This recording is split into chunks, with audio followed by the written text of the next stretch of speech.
መላው ዓለም የምትኖሩ ኢትዮጵያኖች፣ ኤርትራኖች እንዴት ናችሁ? ሰላም ናችሁ ወይ? እኔ ያለው እግዚአብሔር ይመስገን ሰላም ነኝ። እንዴት ናችሁ? ሳባ እንዴት ነሽ? ምን ነው አረጀሽ እንዴ? አይንሽ እንዴት ነሽ? ደህና ነሽ? አለ ጤናሽ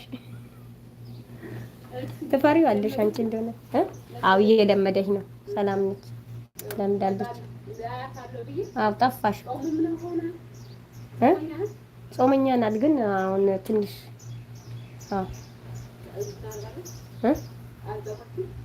አይ ጾመኛ ናት። ጾመኛ ናት እኮ ጾም የፍስግ ምን እስከ 3 ሰዓት ነው የምትጾመው። እንደውም ከፍስጉም አልፎ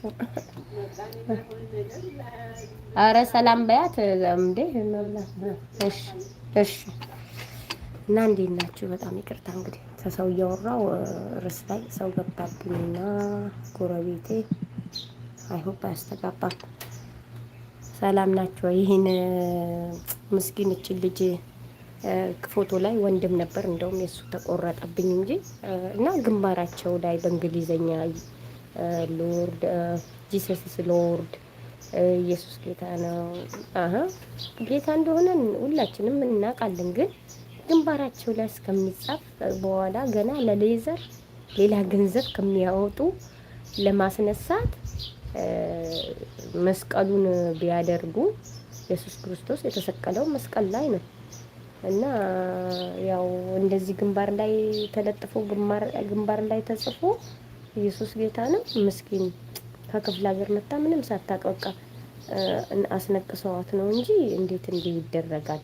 እኔ አለማወቅ ነው የምለው እንጂ ራሳቸው ፔጃቸው ላይ የሷው እምነት ተከታይ የሆኑ ፔጃቸው ላይ አድርጎ ይስቁባታል። እና በጣም ብዙ ጥያቄና መልስ እሷ ላይ እና እኔ የምለው እህቴ ካላወቅሽ አስተካኪ ብታነሺው ከነ ከተመቸሽ ደግሞ ማፊ ምሽክላ ታዩ ማለት ነው። ርዕሴ ዛሬ የልጄን ልሰራ ነው ውጪ ወጣሁት። ባለቤቴ እያስተማረ ነውና ሲንጫጫባቱ እንግዲህ ቻሉት። በዚህ ሞተር ሳይክላችን እናሳያችሁ ማለት ነው። ለማንኛውም ልግባና አብረን ፀጉር እንሰራለን። ዛሬ ፀጉር ቀን ነው። ዋው በራችን ላይ መስቀል ነው እንዲያለው እዚህ ጋር አዲስ ይቆረጥ መስቀል ነው ሳይወረድ ብለን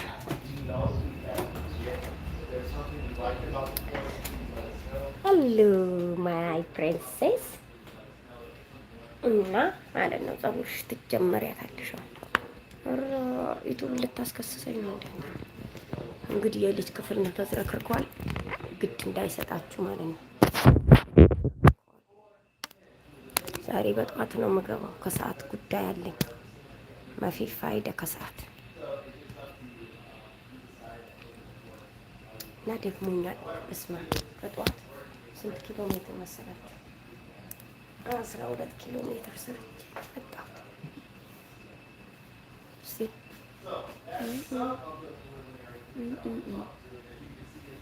What I keep it eating. But not screaming, not crying, not out loud. Remember that the rule, right? Do you know the rule? You know the rule? Huh? You big girl? ባለምዬ እንዴት ነሽ? ደህና አደርሽ ወይ? ደህና ነሽ ወይ? ፀጉር ልሰራ ስለሆነ እንግዲህ የፀጉር ስራ ላይ ነኝ ዛሬ። አይ ሆፕ አይወድቅም። ቆይ ባለቤቴን ድምፅ እንግዲህ ቻሉት። እንኳን ደህና መጣሽ ባለምዬ፣ ቤቱን ባርከሽዋል። በር ልዝጋ።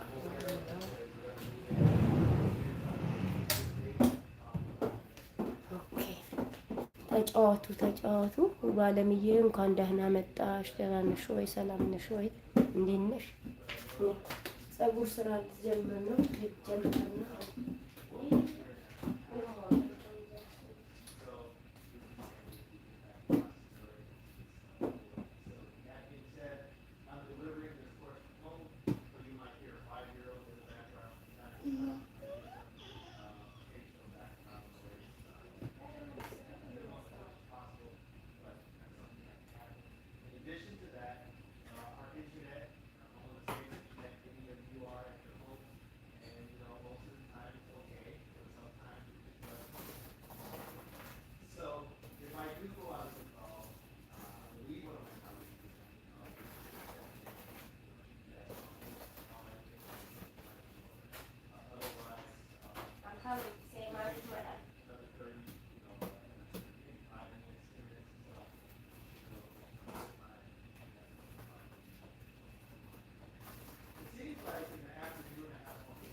Anybody?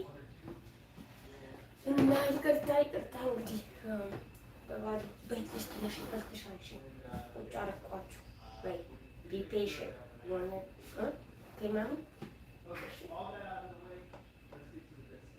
እና ተጫዋቱ ስልኮቼን እኮ እስከምከፋፈት ነው ዋለም እየቀፋ ወዲህ እንዳትበይ ማለት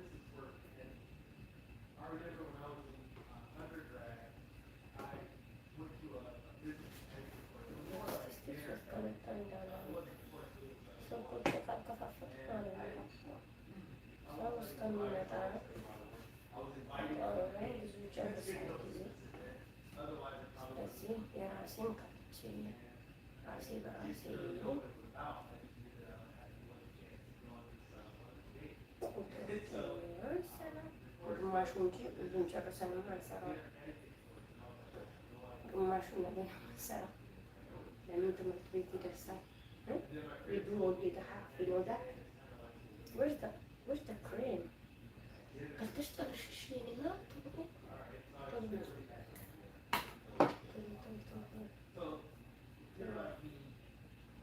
ክፍት ነው ያለችው ማለት ነው። እሺ ክፍት ነው። ለምንድን ነው የማትገጥሚው? ሰሞኑን ትክክለኛ ሰዓትሽ ነገር መርከብ ይከተል ትክክለኛ ሰዓትሽ የለኝም ያለ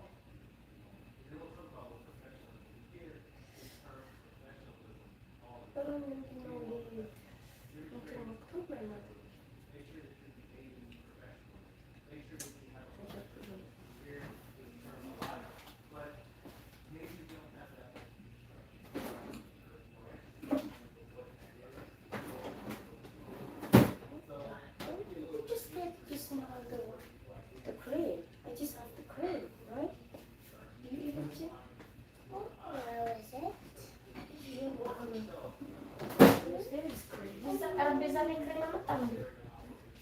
ቢጫ ከለር ክሬም ማታ ስጠባቸው ነበር። ረሽሽ ያትሽከርከሪ ወደ አብ ግን ፈርድ ላይ ባያቅ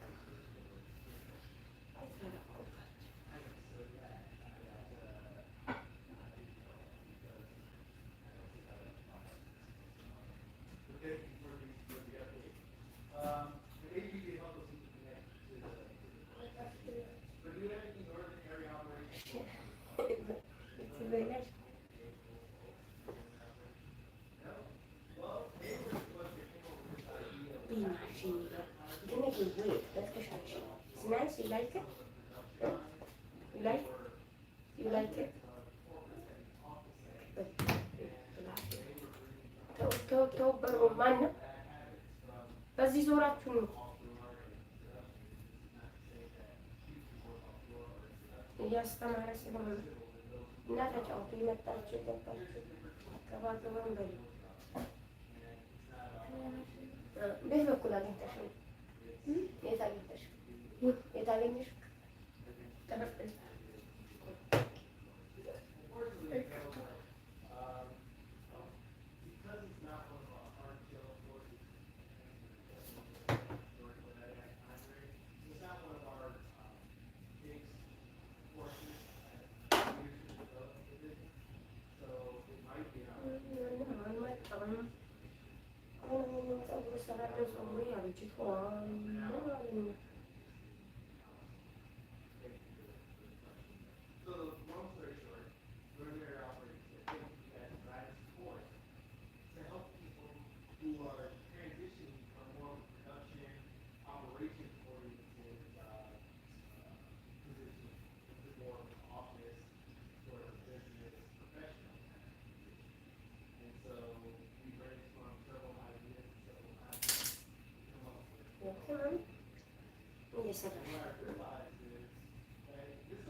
እንዴት ነህ ናታን? ይዤ እንዴት ነሽ?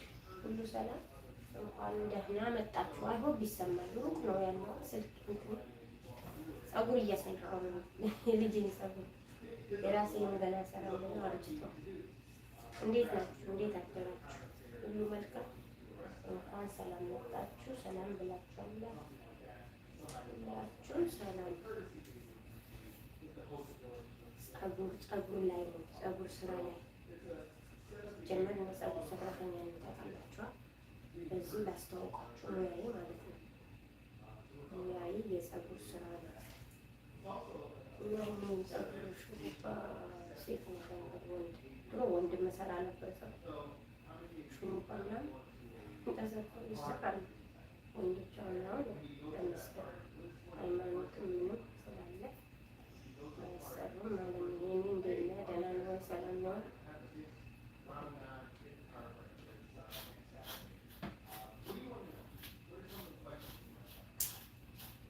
ላይክ እንዳትረሱ።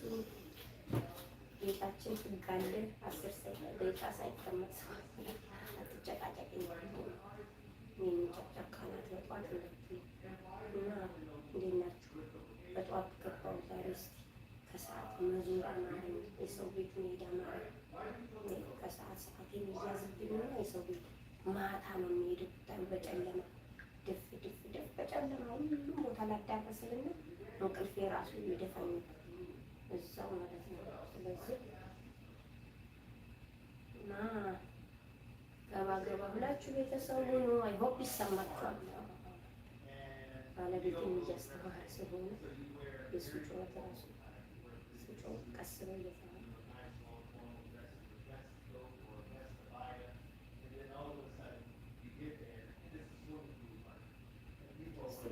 ደምሮ በትርፍ ደምረኝ። እኔ እደምራለሁ ካለ ማለት ነው። እስኪ ያሳድግ ለምን ምን ያህል እንኳን ተቆ ደርሰሃል ሰብ እንደዚህ ያለክ ምን ማድረግበት ምክንያት ምንድን ነው? ሰዓት የሚጠራቀስ ቆይቶ ኢትዮ ሰዓት አጫውትላታለች ታብሌት አለ። ሰዓቱን አይሰጥም ታብሌት መጨረሱ ቪዲዮ ለምታዩት እንጂ በፊት ሰዓት ማስረከብ ምናምን አይችልበት ምንድን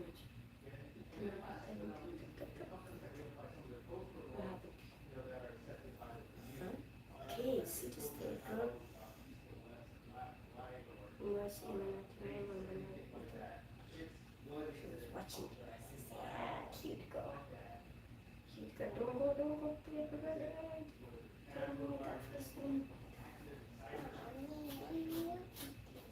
Okay, you watch it and you read under your mind what is it now? What is the letter say? Tell me what is it? Tell me the letter if you smart girl. Tell me the letter. Tell me. Q. What is that other? U. This is Q. U. That's what they read it. All right. So Sunny says, "Is she still out there using notes? You know, in the perspective of the situation." That's it. That when I came from the U.S. And one thing that's a very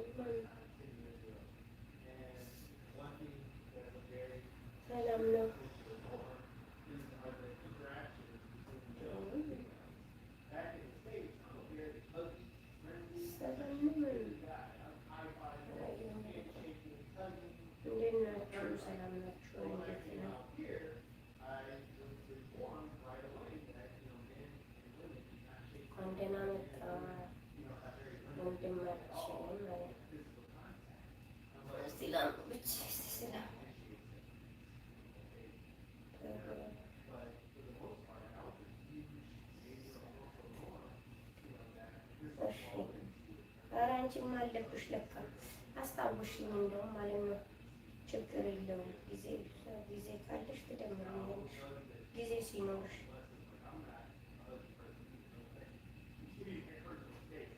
ምን ይሆንሽ አስሚ? አልሆንኩም መች ምን ይሆንኩ ሰዓት አይደለም ችግር፣ ፓስወርዴን ረስቼ ነው። እስቲ ንገሩኝ፣ ፓስወርዴን ረስቼ ማለት ነው። የፓስወርድ ነው ሰዓት ሞልቻለሁ። ፓስወርዴን ስልኩ ሌላ ሰው ይዞታል አሜሪካ። እኔ ያለው ሳውዲ ነው ዘጋሁት ማለት ነው። ለምን በጣም ለሲም ካርዱ የሌለ ኢንተርናሽናል ነበረ የሚሰራው ስሳፍር ምናምን ስለሚሰራ ብዬ ትቼው $300 በወር ይጠይቁኛል ለሲም ካርድ።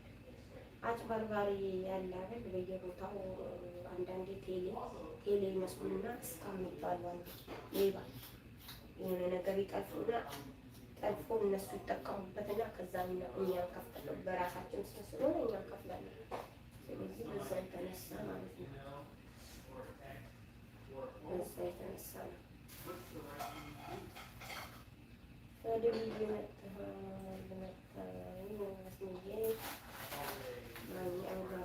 ክበርልኝ።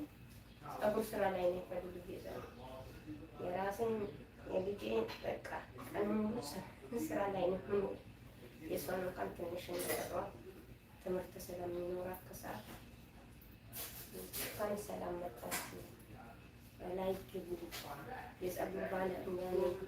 በድግዲ ለባለቤቴ ለልጆች ለወደፊት ኢትዮጵያ ስመጣ የልጆቻችሁ ደግሞ ታታሪን መቼስ እንደኔ ስደት ሀገር ነሽ እንግዲህ ስመጣ ወደ ሀገርሽ ትሰራለሽ ማለት ነው እና በጣም ፕሮፌሽናል ሄር ድሬሰር ነው። ለተጫዋች ውስጥ ቤተሰብ ከፈልዬ ጋር ኤኒ ካለክ ቤተሰብ ሆኖ ማለት ነው። ሁላችሁ ሰበኑ ማን ይመጣል ማን ነበር ከሱ ከሁላችሁ ቤተሰብ ሆኖ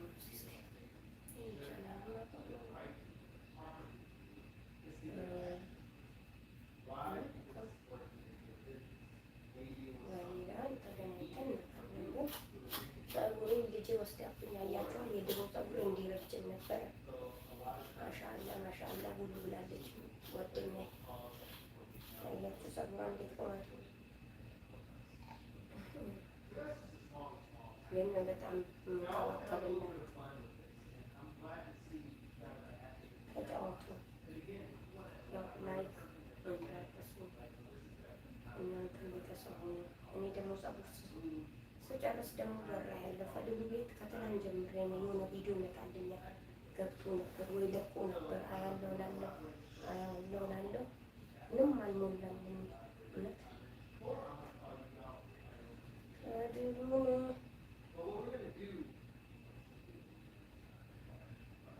እውነት ሰላም ግን ሰሌን መልስ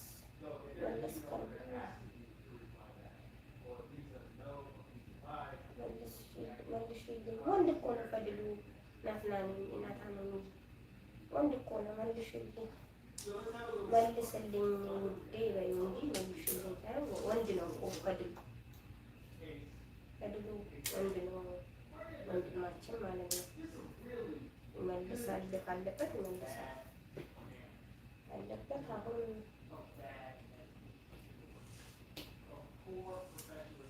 ናቲ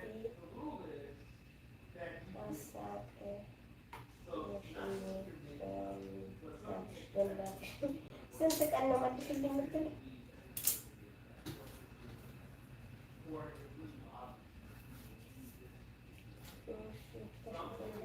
ከቤትሽ መጥቼ ናታኒ ቤትሽ መጥቼ ከአንዴም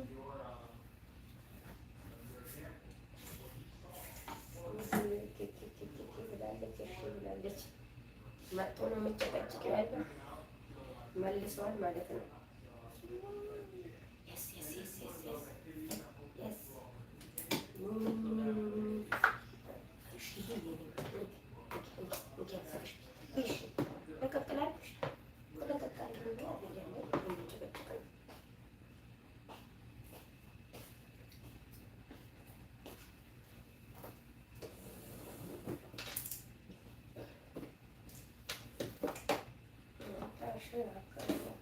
ሰላም አደራችሁ። እስቲ አውራታችን አይናፋሽ ምግቡ ላይ እንዳይገባብሽ እኔ ማርበልተሻልሽ ማለት ነው። ከስር ትሰራለሽ አንድ ላይ በሰራለሽ እንዲህ ወደ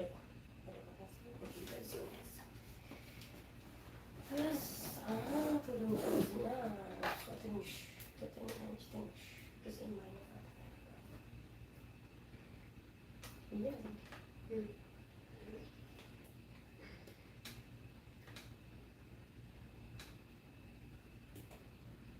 ተጫወቱ። ስልኬን ማለት አስኒ ግን ደህና ነሽ ብሏል። ደህና ነኝ ወንድሜ፣ ሰላም ነኝ፣ እግዚአብሔር ይመስገን ደህና ነኝ። ኧረ ቆይ እመጣለሁ። የሆነ ቪዲዮ እያየሁ ቆይ እሄዳለሁ ስል ይመሻል። ቆይ እሄዳለሁ የሆነ ቪዲዮ ለጥፋት ከ3 ቀን ግን ጠፍተህም ነበር ሲጀመር ማለት ነው ፈልጌ። ስለዚህ እመጣለሁ። ቤትህ ደህና ነኝ ወንድሜ፣ አንተስ እንዴት ነህ? ጾም እንዴት ነው? ሁሉ መልካም? የታርጉሃል? ኔትወርክስ የኢትዮጵያ ኔትወርኩም ይሆናል ያስጠፋል ያሉ ነበር።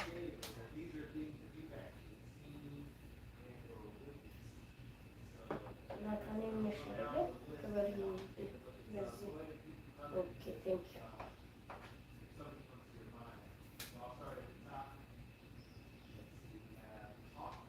ኔትወርክ ነው እኮ አለ። እሺ ወንድሜ፣ አይ ነው ኔትወርክ ያስቸግራል። ኔትወርክ እኮ በቅርብ ነው እንደዛ ነው። ያው በኢትዮጵያ የሳይበር ጥቃት ተሞክሮባታል። ብዙ እቃ እኮ ብዙ ኮምፒውተር ወድሞባታል። የዛሬ በቃ ወር ሊሞላው ነው። ስለዚህ ያው እንደዛ እንትን ይገጥማል። እሱ ውስጥ የሚስተካከል መሰለኝ እና አንተ ደግሞ እሑድ ቀን ምናምን ቢዚ ነው የሚሆኑት። እሑድ ቀን ያልሆነ ቀን ሊቭ ግባ። ላይቭ የምትገባ እሑድ ቀን በጣም ሁሉ እረፍት ስለሆነ ክራውድ ያደርገዋል።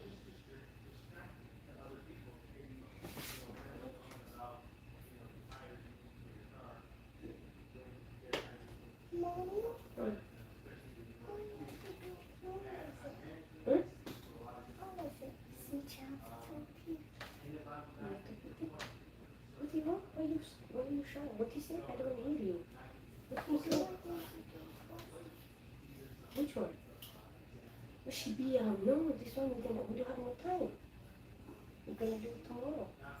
Or afternoon, tomorrow today night. Afternoon. Or I can do something fashion. Just for today I will do something. I put the front side. Circle. Tomorrow for my body because we can't finish. Okay, don't you? እሺ ሂጂና ብይ ጨርሺ ማሚ እና ተጫወቱ።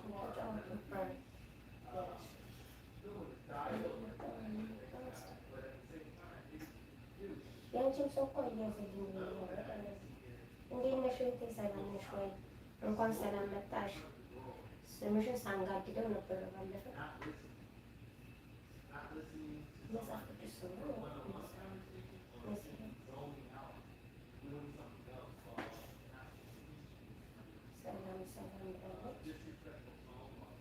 እንዴት ነሽ? ደህና ነሽ ወይ?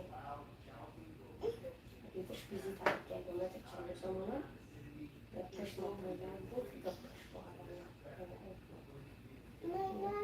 ኦኬ ወደ ኋላ ሳይሆን ወደ ጎን ስለሆነ ወደ ወደ ያኛውን ያልኩሽ እኮ እንደዚህ ነው። እንደዛ ነው። ሁለት ዙር እንደዛ ነው። ወደ ኋላ እንደ ሹራብ ነው።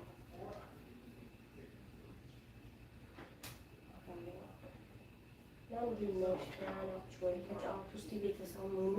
ትንሽ እኔ ጋር እንደቆያችሁ ለራሳችሁ ቤተሰብ ሆኑ። ፀጉር ስራ ላይ እንግዲህ ሙያ መማር ከፈለጋችሁ እናስተምራለን፣ እናሰለጥናለን። የፀጉራችሁ ጤንነትን ከፈለጋችሁ ችግር የለም። ሴቶች ማለት ነው። ለሴቶች ብቻ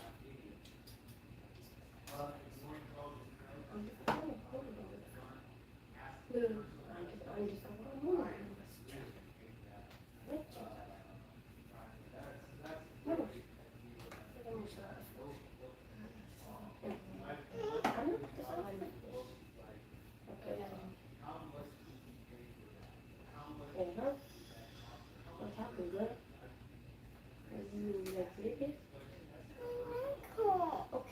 pull you? I pull you?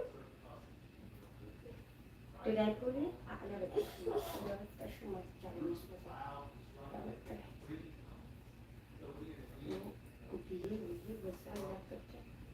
That's all.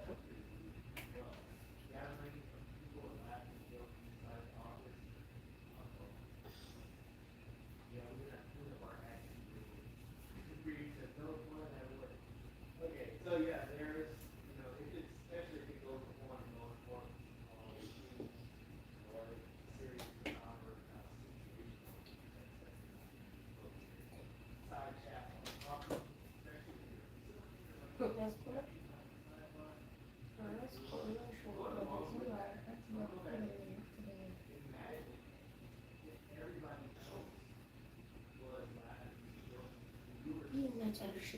ይናጨርሽ እናንሳው ይናጨርሽ ወለታፍሽ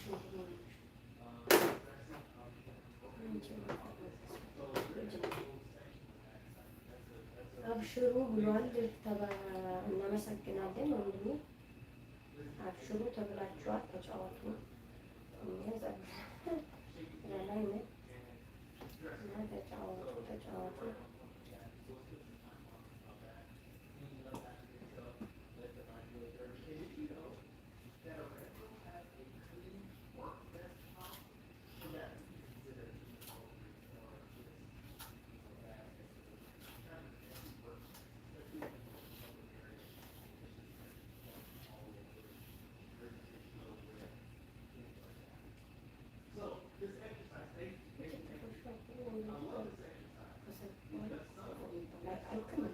እንደገና አለቀ ይሞላው እስከናል አለቀ የኔ አለቀ አሁን አለቀ ግን እዚህ ተባለ ስክራች የተደረገ ለራሳችን ለሰካችሁ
ስልክ ቁጥሩ ግራ እኮ አልገባኝም። የወሰድሽው ምን አስገባህ?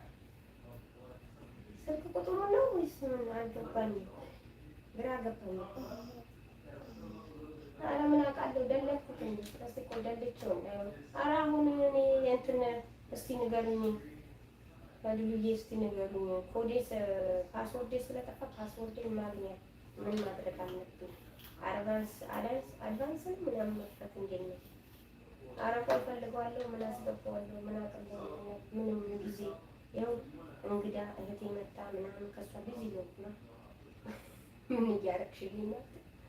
እድሜ ለይቱብሽ ምን አደረግሽኝ? ያዝልሽኝ አትሄጂ ቆይ ኧረ ቆይ በቃ በየቀን አንድ ፕሮግራም አዎ አለ። እሺ ግራ ገባኝ እኮ ምንድን ነው የሚጠይቀኝ ብዬ ማለት ነው። እና ባለምዬ አለው ብላለች። ኖርልን ባለም ቤተሰብ ናችሁ?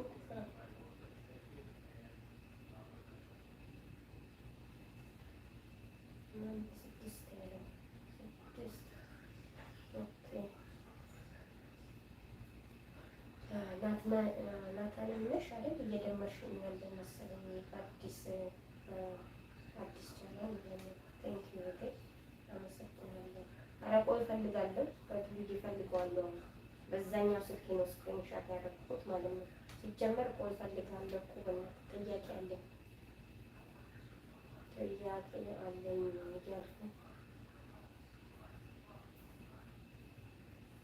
በረሮ መተኛት አለበት ብያ አለ የሚሰጡት ስለ ቀና በቀና ቀና ያይዞሽ ቢሽ ቢነዘርሽ በተሰሽ ቶሎ ወይ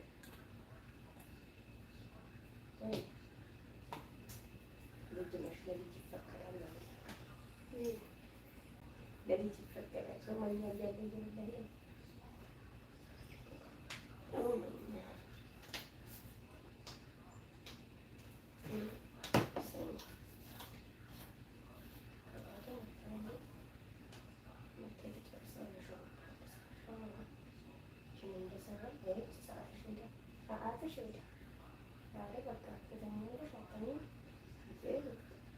አንድ 20 ደቂቃ እንኳን ከተኛሽ ትናንት ደከመኝ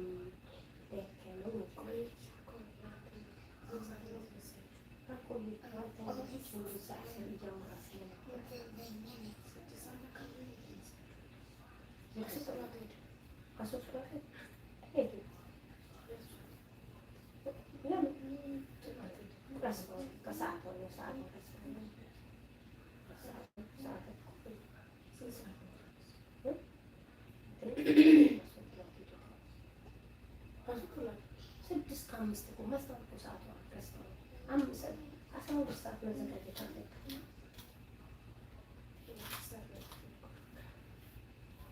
ባለምን መዛመድ ብሎሻል ወንድሜ። ስራ አለኝ ስራ ይዣለሁ ስትሉ ነበር ቅድም። ወይ ፈልጌ የሆነ እንትን አስቀምጥላት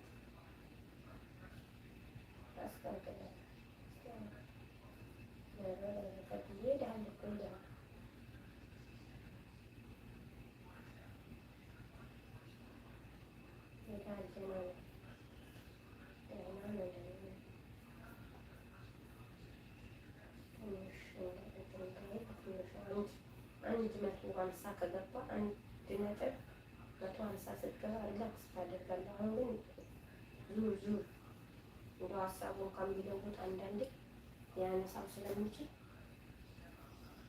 ይታወቃል። ሀሳቡን ከለወጠ አንዳንዴ ችግር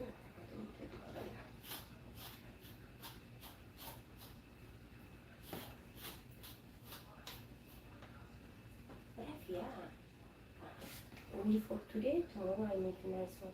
Today just I did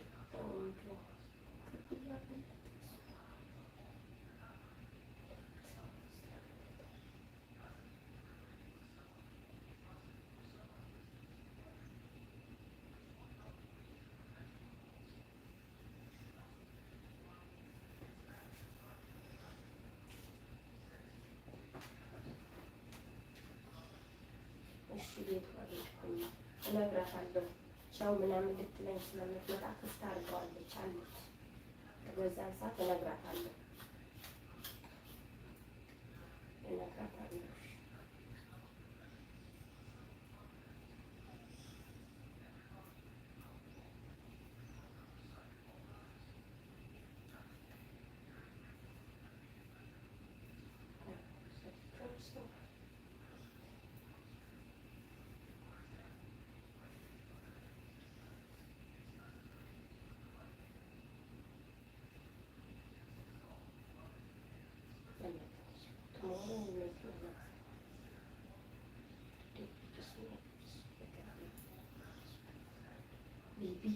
We're going upstairs sooner. Yeah. Today because I called on the blue drive, because he doesn't have that phone. So we did more good than that thing.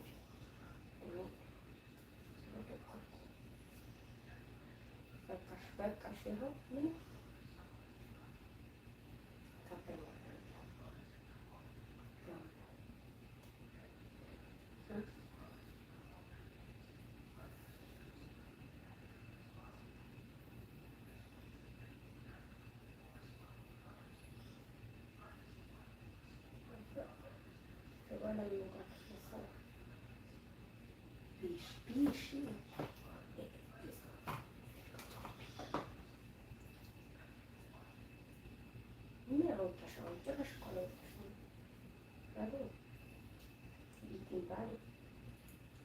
Okay, thank you for watching the video.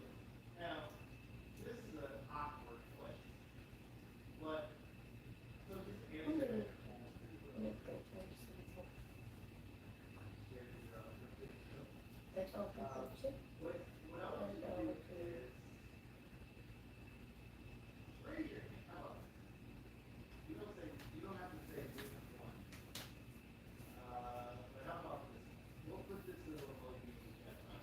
አቢ እንዴት ነህ? ሰላም ነው?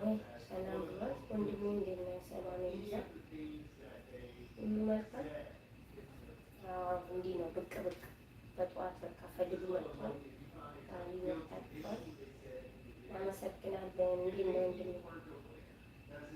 እንኳን ወደ ቤቴ ብቅ አላክ። አመሰግናለን። ሰላም ነው?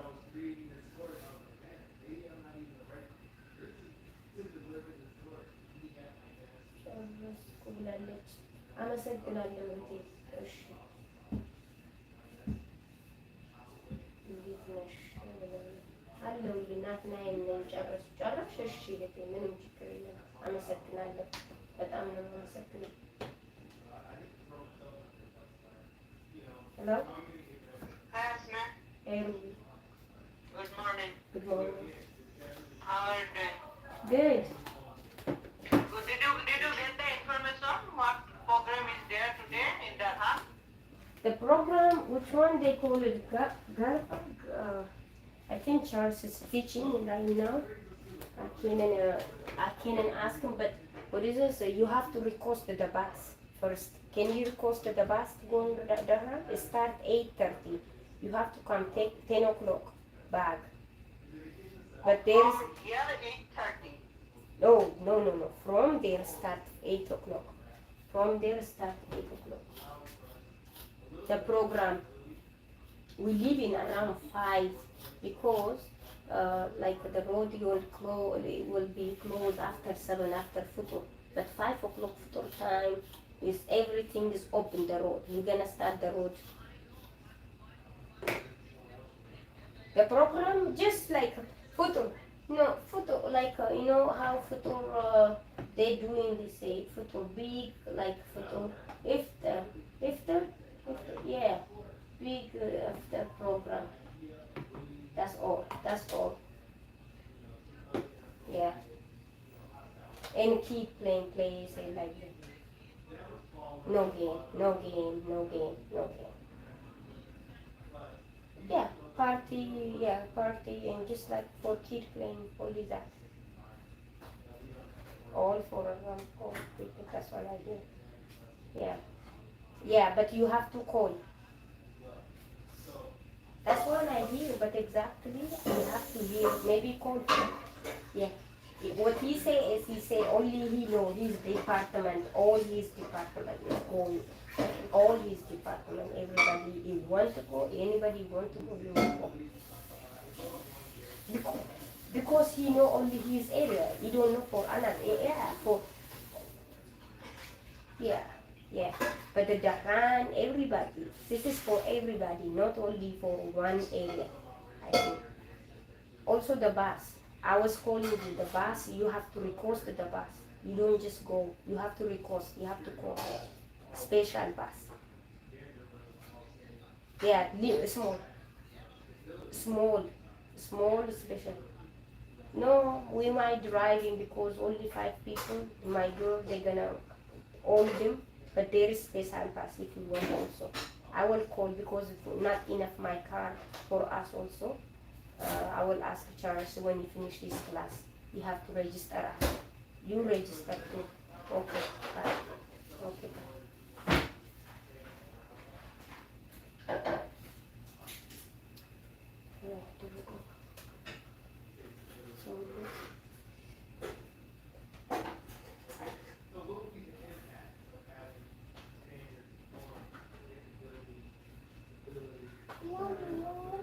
What? You almost finished Mita. And then the other kind. Mita. Alasam natin ka, asam natin. Zamatin ka sa amin. Ano yun? Zamatin?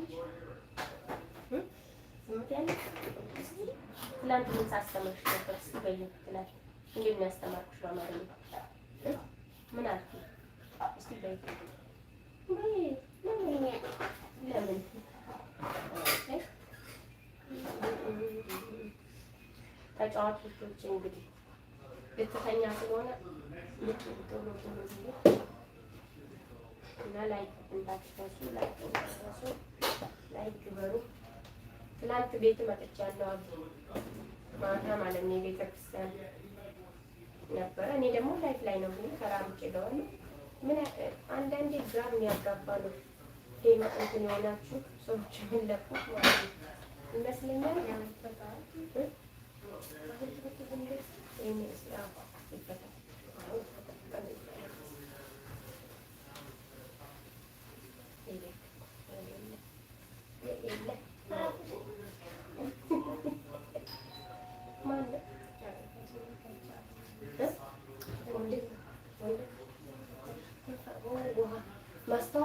ማስተዋል ነይ ገራጁን ክፈቺ።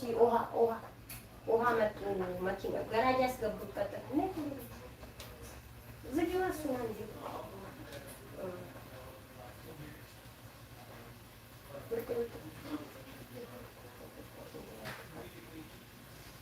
ያስገቡን ነው ይደርዱ። ያው ኪድስ ነው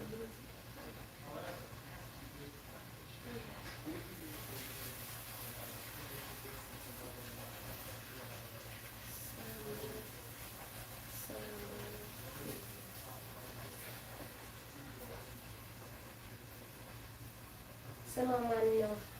ስሟ አሪያ ነው። አሪያ ጠንካራ የእግዚአብሔር አንበሳ ነው በእንግሊዘኛ ማለት ነው ስሟ። በቃ ጨርሰሻል። እስኪ ምን አስተምሪያት መሰለሽ ትላት በአብ በወልድ በመንፈስ ቅዱስ እናምናለን ብለው ነበር። ተረሳለች። ኬሚሴ በአብ ለአንደርግ በአብ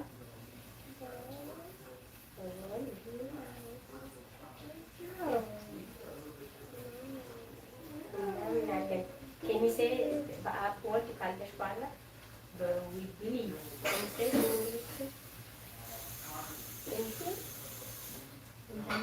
Father, the Son, and the Holy Spirit, we believe, yeah? Can you say this? Not you have to repeat it. Arya, Arya. ደውል ተደወለ። ደውል ተደወለ። ቤት እንትን ነው እንጂ ውሃ መኪና የውሃ ምን ነበረ ጃር ውሃ መጡብን ማለት ነው። እዛ ነው ሄዱ ማስዋል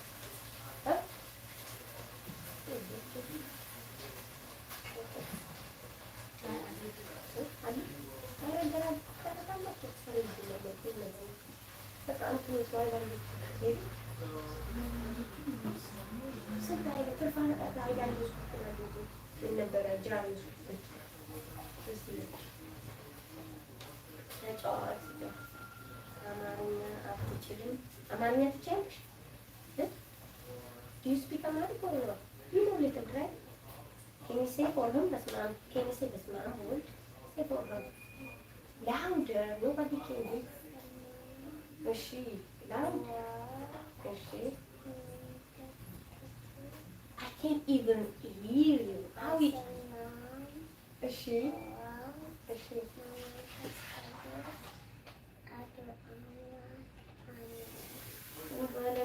የት አለች? እስኪ ዋለም ከሰማሽ መልስ ፈልጊ። ቪዲዮ አይቶልሽ ሰባርጎሽ መጥቷል። ዋለምን አስታውሳታለሁ። መልስ አልሰጠችኝም እስካሁን። ከፍታ ትታው ክፍት ስራ ይይዛለሁ ብላኝ ነበር ቅድም። ክፍት ነው ስራ ብላለች። እሱ እንደዛ ይሆናል እንጂ ተመልሳለች እንጂ መልሳለች። ደግሞ ለአንዳንዱ ሰው እሷ እኔ ቴክስት ቁጭ እንትን ኮሜንት ቁጭ አድርጌላት ነው ኤክስኪውዝ ሚ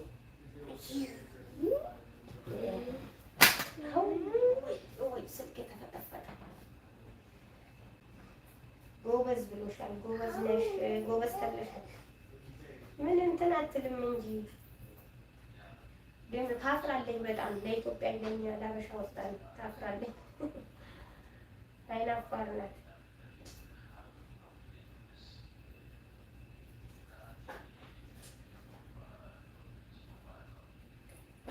እናስተምራታለን። ፈድሉ ሰላም ብሎሃል ወንድማችን። ሁለት ወንድማሞች እንግዲህ ሰላም ተባባሉ ማለት ነው። ሰላም ተባባሉ። አዲስ ቪዲዮ ካላችሁ ተያዩ። ፈዲሉም አሉ አንተም አሉ አይቻለሁ። ሁለታችሁም አይቻለሁ። የፈዲሉ እንደውም በጣም ተመችቶኛል ትምህርቱ ማለት ነው። ጾመኛ እንዲህ አይደለም። አንዳንድ ጊዜ 20 አይነት እያቀረባችሁ ጾም አሪፍ ጾም ትምህርት ነው። ጾም እንዳረሱ ከመጠን በላይ መርትልኝ አሪፍ ትምህርት ነው። አህለን አብይ ብሮ ብሎሃል።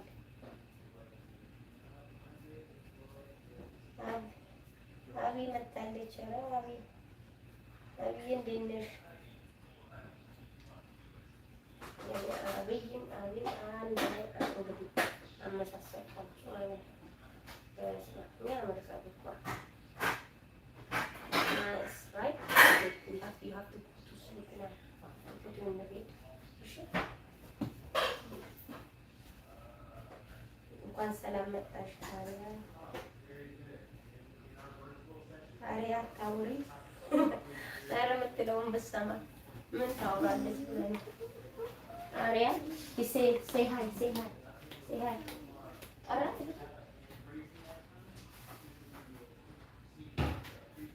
ሰላም በይ say hello በአማርኛ እነሱ እንግሊዝኛ አይፈልጉም። በአማርኛው እሺ አማርኛ ሰላም እንደምናችሁ በደስታ ጮክ ብለሽ አይዞሽ ምንም የሚያረግሽ የለም። እንደው የፈረንጅ ልጅ ነው አንቺ አይናፋር ትንሽ ቆይተሽ ላንቃችን ላይ አስቀምጠው ያሁን ቆይ ጸጉርሽን ላሳይልሽ። come closer to video. Come on. Show your hair. Show your hair. ሀሰኑም መጥቷል። ቆይ ጸጉሯን ላሳያችሁ። እናንተ ደግሞ ሙያ እንጂ ገና የኔ ጸጉር ሰራ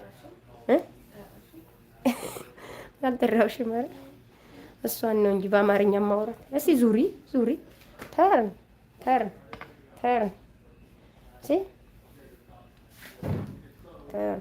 ማሚ see how she do your hair ሀሰኑ ማኛ ተብለሃል። ይኸው ጨረስኩ ሰራን ማለት ነው። ቅባት ቀባን። አሁን አስተኛትና ቤቱን ለእናንተ ቤቱን ወዴት ነው? እሺ በቃ እንቅልፍሽ ተኛ እንቅልፍሽ።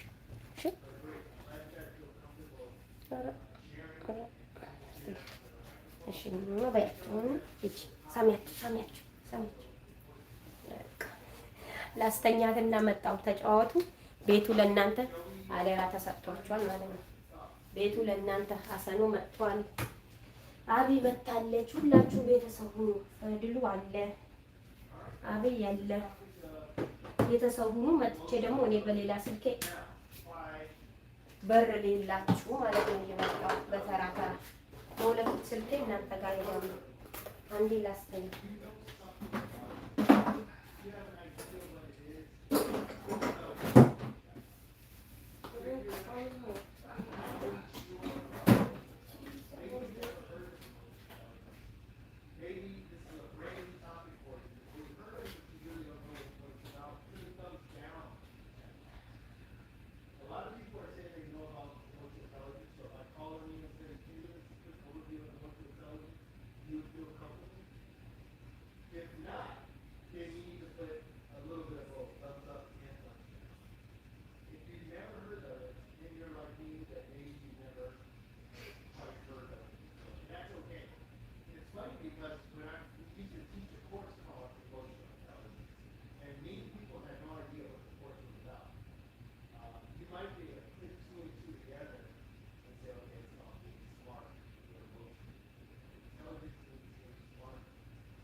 አላችሁልኝ እንዴት ናችሁ? መጥቻለሁ። ተመለስኩ ከነበር ከሄድኩበት ድሉ ማኛ የቆየ ነው። አቢ አለው ብላለች። ይልልኝ እንዴት ነሽ? ደህና ነሽ ወይ? አሁን አለው አቢ ወንድሜ ብሏል። ሄዱ እንደ አደራ ተሰጥቷቸው ቤቱን ትተው በባህሩ ትቷችሁ ሄዱ እና እንዴት ናችሁ? ትምህርት እያስተማረ በሌሊት ረብሾት አልሆነ ማለት ድምፁ ይሰማ ቲቪ እንዳይመስለው እና ዩቲዩብ እንዳይዘጋቡ እና እንዴት ናችሁ? ሰላም ናችሁ ወይ? እስቲ ማን ጋር ልሂድ? በር አለሽ አብይ? እስቲ በር ካለሽ አንቺ ነሽ ያለሽ መሰለኝ። ማን ያለው በድሉ ማለ በር ያለው ሌላችሁ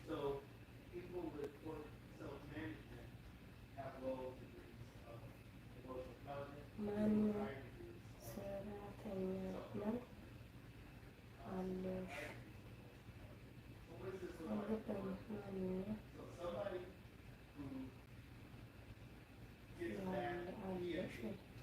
ማን ሰራተኛ ነው አለሽ?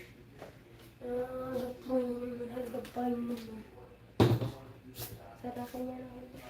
እኔ ሰራተኛ ነኝ ነሽ ነው? እስቲ ድገሙልኝ። አንዳንዴ ችግር አለ። እስኪ አሁን ማን ቤት ሊሂድ? በር ያለው ማን ነው? በር ያለው ማን?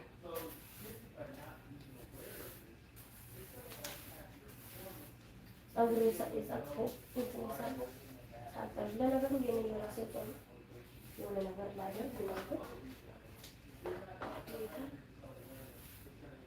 አስፈለገ የኔ ጸጉር ማለት ነው። እና እስኪ ለማንቀል ላምጣ ስልኬን አንዳችሁ ልጅ አልገባኝም። ማነው ሰራተኛ ነው ያለሽ?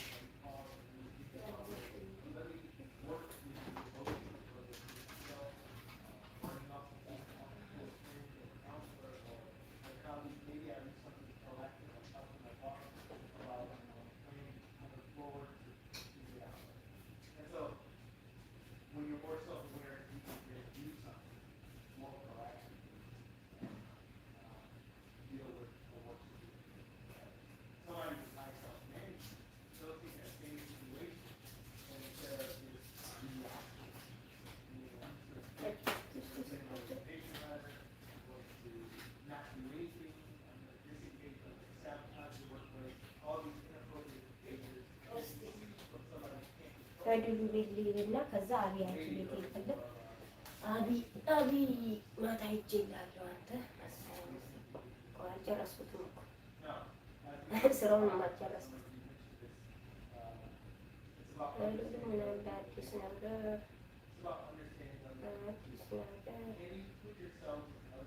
ሲክስ ዴይ ነው 6 ቀን ሆነ ላይ ገባ ለረመዳን አልገባም ማለት ነው።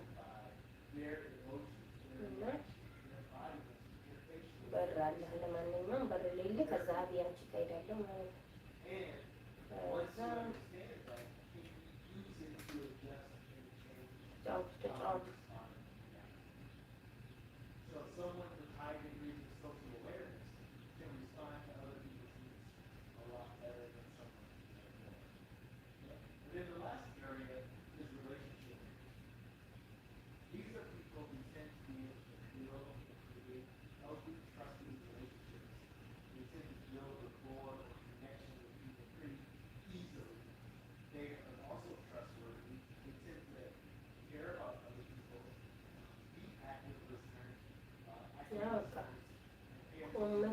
ያለው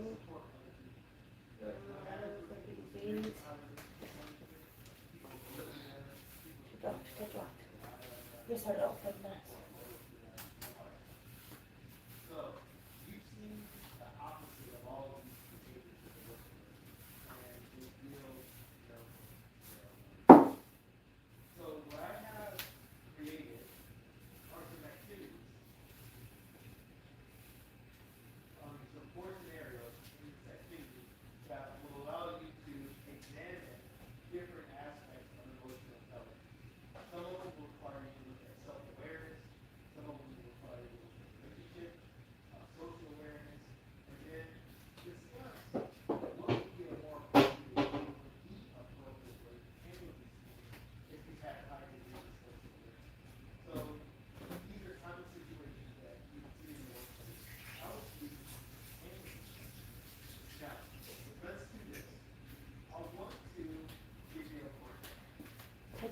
አለ ውዶች አሰኖ ብላለች።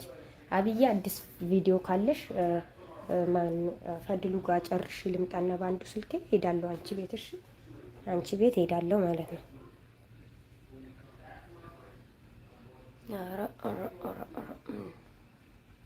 ትምህርት መስማት ትፈልጋላችሁ? እንዴ ልውሰዳችሁ? ግን ጸጥ ነው የምለው። ካወራው ጉዴ ነው የሚፈላው። ቆይ እስኪ ትምህርት ከፈለጋችሁ መስማት ይጠቅማል። ስለ ስራ ነው።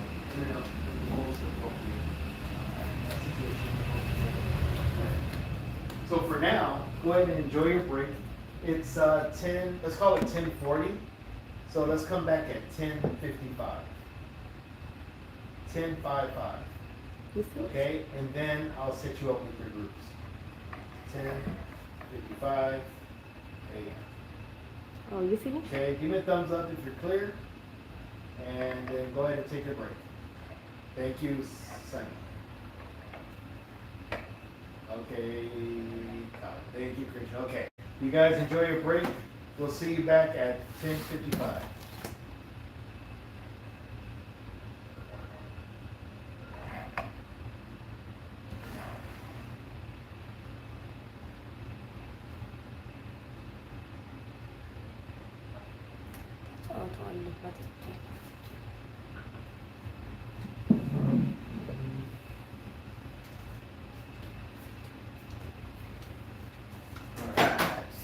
First session done. What is that? First session done.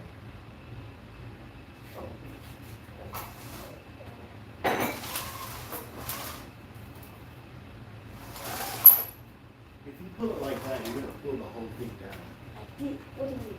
You're gonna pull the whole thing down. You pull it gently. You're like taking out of it. Is it not gentle what I do? Oops. That's all the money come up and do. You were trying to fix this, That's all. that's all that it took.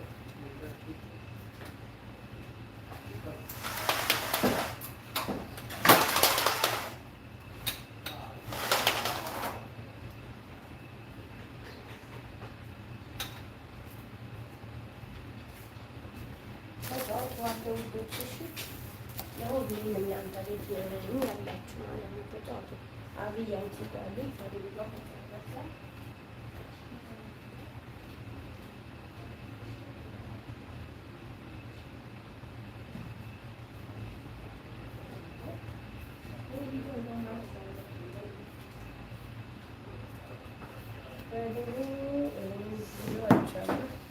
ተጫወታ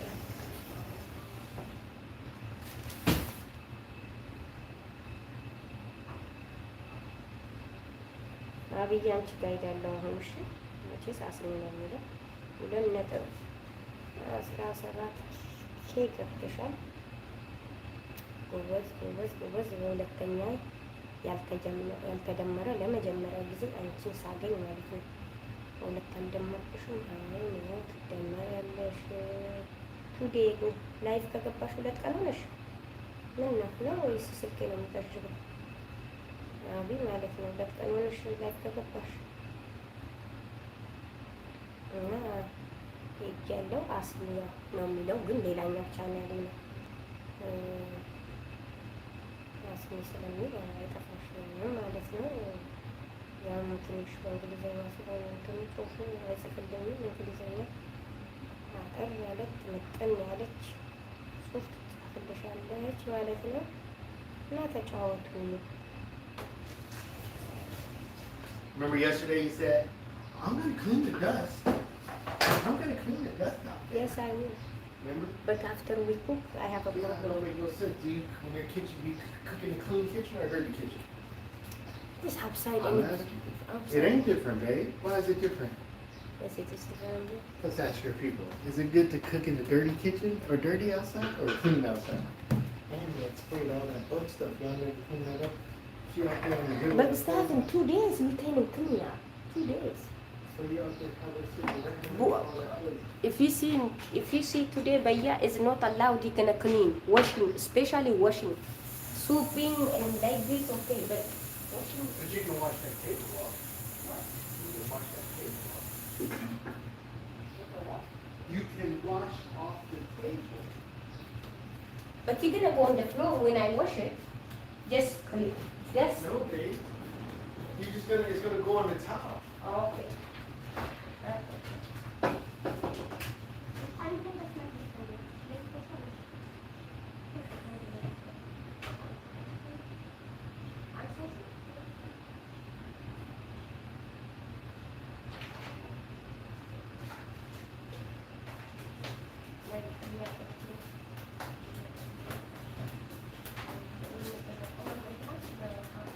Excuse me.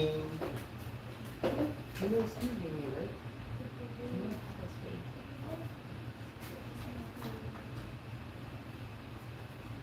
You say you no more right to school for you, right?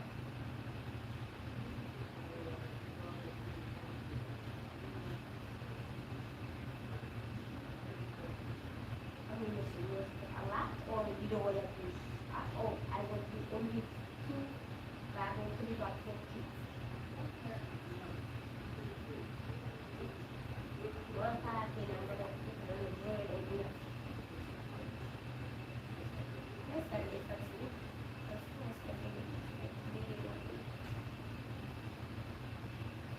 Where's the plant? Where do you take? Do you buy all the plants? Right? But the thing we cover, the wood, the tree. The tree cover. Huh?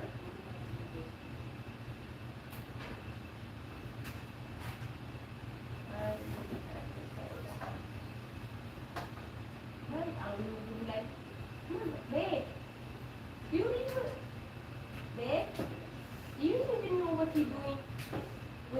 When you're pulling that, you know, is the dirt and everything, you're gonna go through the food.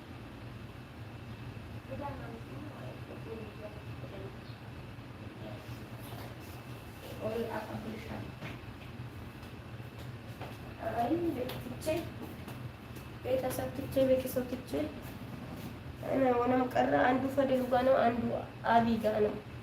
አቢ አንቺ ጋ ነው ማለት ነው። ፈድሉ ኦልሬዲ 10 ደቂቃ ታይቶላል እንዴ ፈድሉ 10 ደቂቃማ ታለፈ ብሎ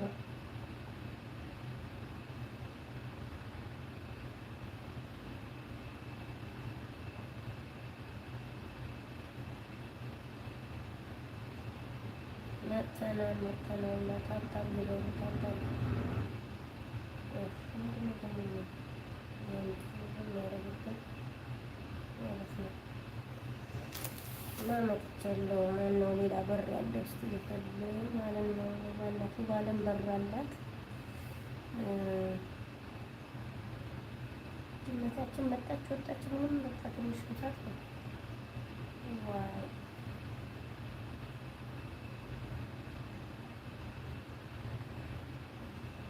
ወይ ተረጋ ተብሎ ነው የሚወጣው። በሌላ ጊዜ ማለት ነው። እና ተጫወቱ ላይትም አለ ላይትም አለ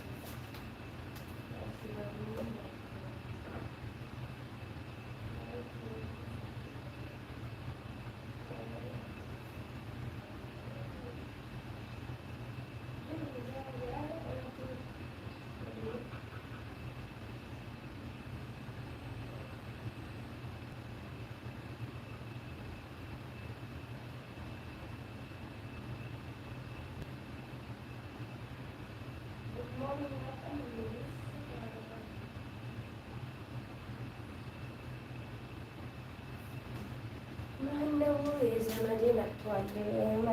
ሳተናው ነው ሰዓት መጥቷል ማለት ነው። ሐዋርያው ጉድ ሞርኒንግ ብለናል እንዴ?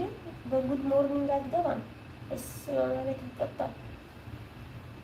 ሳልጠይቃት ደግሞ አዩ ደውላ ቆይ ማነህ አንተ እስኪ ንገረኝ ወይ ንገረኝ። ሜሪ ነሽ? ሜሪ ነሽ ወይ ንገረኝ እስኪ ሜሪ ኮሽ ንገረኝ ማለት ነው። ምንም ንገረኝ ምንድን ነው ማለት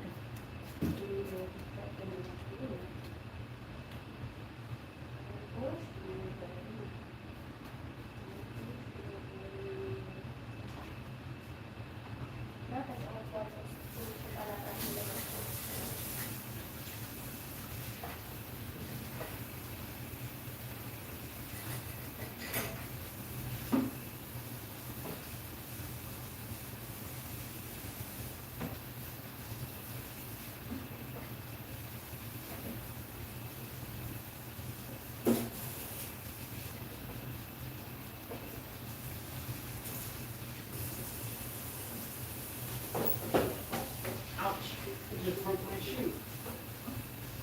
Hopefully not severe.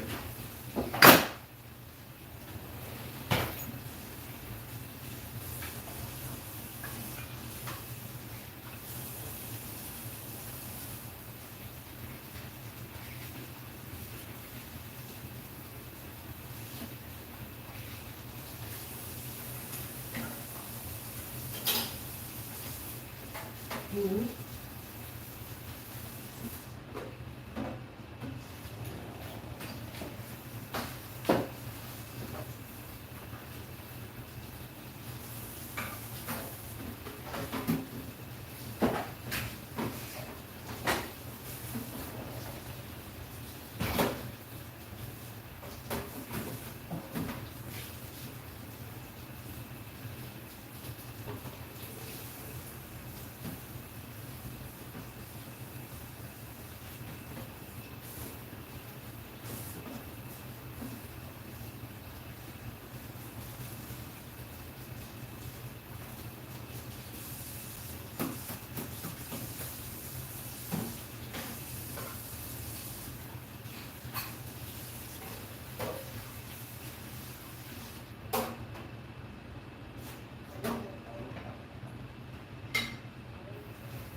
ጎብኝቼ ልምጣ እንጂ ማነብበትም የለም። ሁለቱም ሰው ጋር ነው ስልኬ። ጉድ እኮ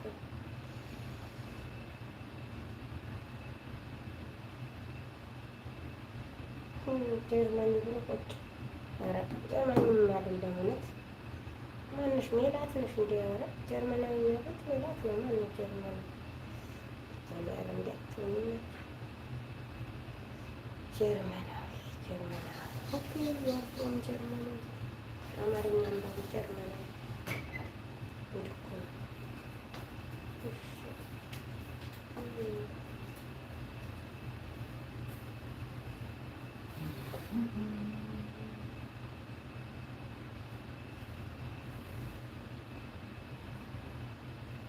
እና እናመሰግናለን እህቴ።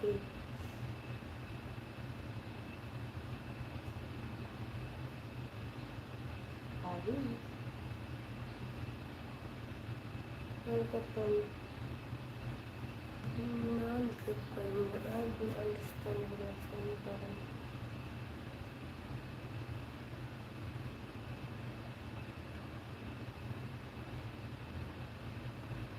አዲስ ነው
11 ደቂቃ ሆነ። እጄ አይቼልሽ በራለሽ አይቼልሽ ተመለስ በርም አለሽ ኮሜንትም ጽፌያለሁ ግን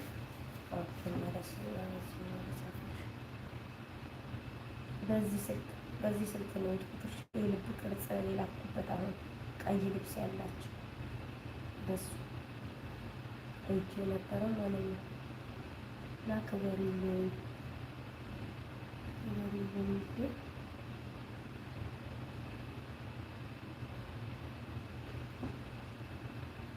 እስቲ ቤተሰመዱ ተዛመዱ እሺ የምትለው እስቲ ቤተሰመዱ ለነገሩ ይችላል ይኖር ይሆናል ግን እኛ ለፊቱ ብዙ ባይባልም ቅና አጠቃላይ ቅና እኔ ልትረዳኝ የመጣው በቀን በቀን እንዲህ ከተገኘህልኝ አንድ ዘመድ አለኝ ማለት ነው።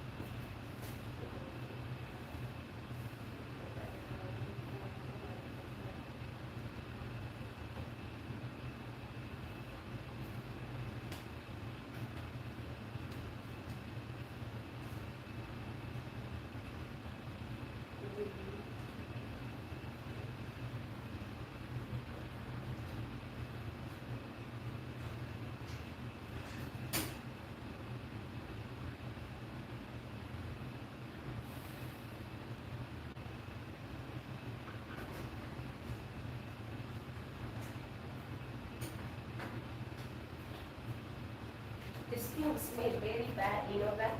I don't know what thing you're This talking about. container you bring it smells dog. Yeah. Okay, good. Keep it in the garage. Even We're you gonna wash put our it, stuff in even you wash it in your living room. Smell some of them, I don't know if all of them, but smell dog. Okay, quiet. I'm gonna join the class again. Okay, welcome back, ladies and gentlemen. Go ahead and give me a thumbs up if you made it back to the call. And once I see that everyone's made it back to the call, I'll go ahead and send out the groups. Thank you, Khaled, Machar, Daniel, Najim, Sunny, thank you. Christian, thank you. Abdullah, Aliyah, Lisa, Latifa, thank you. Well, thank you. Shuk, thank you. Khaled, thank you. Faisal, thank you. You know, I missed a few at the top because it went really fast. So let me see if I can catch those few real fast. It's Ali, Abdulayla, and Wayne. Wayne, welcome. And so there you have it. Let me do a quick head count. Okay, so that's going to be 1, 2, 3, 4, 5, 6, 7, 8, 9, 10, 11, 12, 13, 14, 15, 16, 17, 18, 19, 20, 21, 22. So we're missing about 6 people. Maybe those 6 people went to the group, maybe not. So what we're going to do now, I'm going to send out the invitations. You're going to go to your group. You'll have about 15 minutes. So I'll give you 1-5, a little over 15 minutes to discuss each of these. አርዲ መናገር አልቻልኩም። ፀሐዬ እንኳን ሰላም መጣሽ። እንዴት ነሽ? ሰላም ነሽ? እንዴት ነሽ?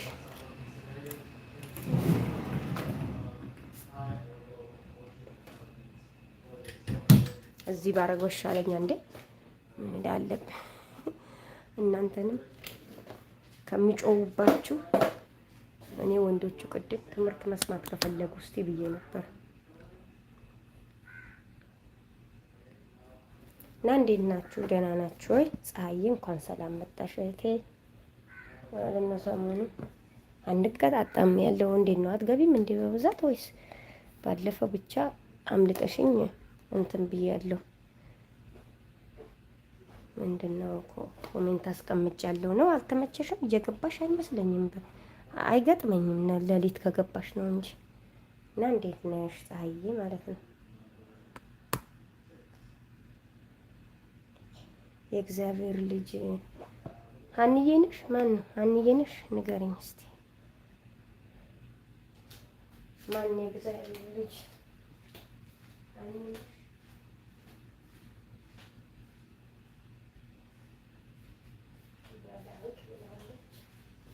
ፀሐይ ፀሐዬ ሰላም ሰላም ብላለች። ሰላም እሺ ብዛ እና ፀሐዬ ድንሽ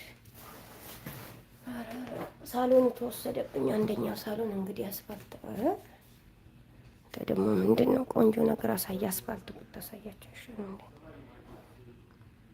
ከሚጮህባችሁ እሱ ያስተማረ ስለሆነ እዚህ ይሻለኛል።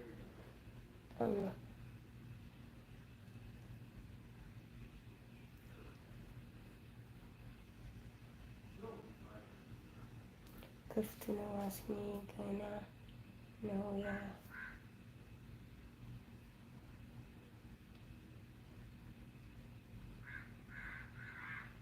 አሁን ገና ነው ያየሁሽ ብላለች። ኧረ ችግር የለም ዶንት ወሪ ማለት ነው። አራት ጩና እንግዲህ ነው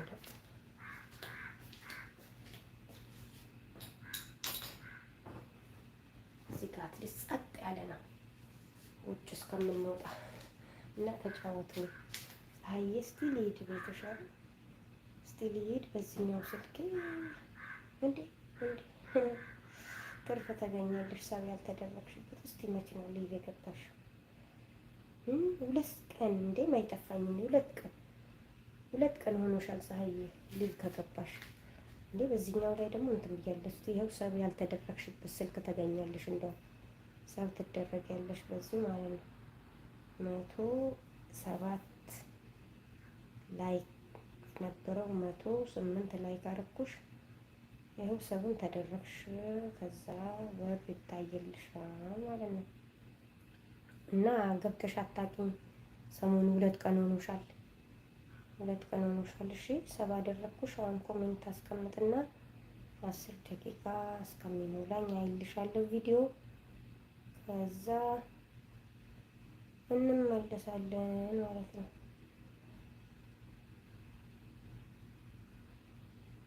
ፈረንጅ ረግጦታል ስልኩ ራሱ የልጆቼ ስልክ ነው። እሺ ለማንኛውም ያው ማስታወቂያ ላይ ነው። ተጫወቱ። እሺ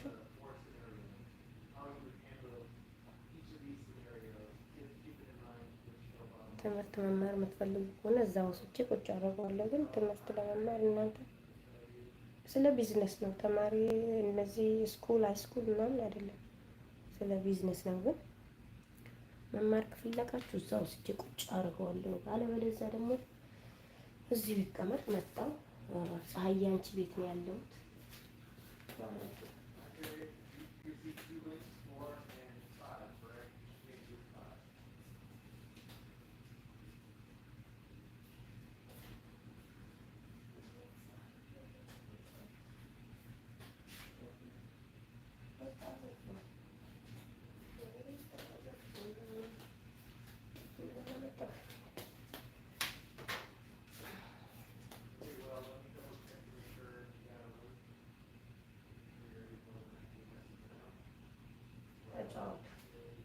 ተጫወቱ። እኔም ስራ ልስራ፣ እናንተም ስራ ስሩ።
እናንተ ወይ አንቺ ምን ነው የስ ያለሽው ንገሪኝ እስኪ።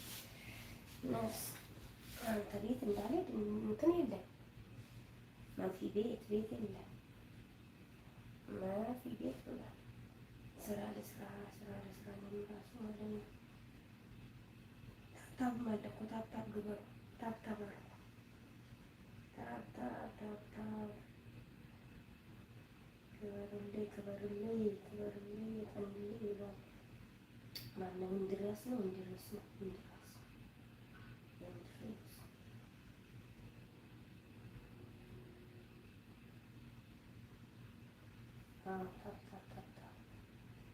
ታብታብ ግበሩ በራሴ ማለት ነው። ፀሐዬ በሰላም ነው? ስራ በዝቶብሽ ነው የጠፋሽው? ባልገባሽም 2 ቀን ሆኖሻል።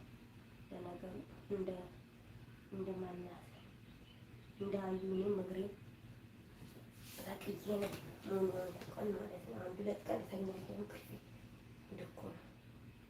ፀሐዬ በየትሽ ነው እያየሁልሽ ነው። ላይክ እንዳረሱ ትንሽ በቃ ባላችሁ ይሉ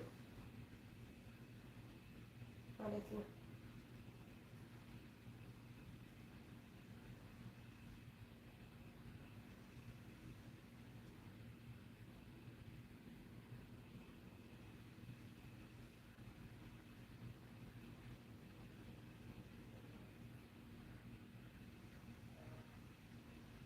ተጫውተዋለሁ አንድ ጽሑፍ ነገር ጻፍ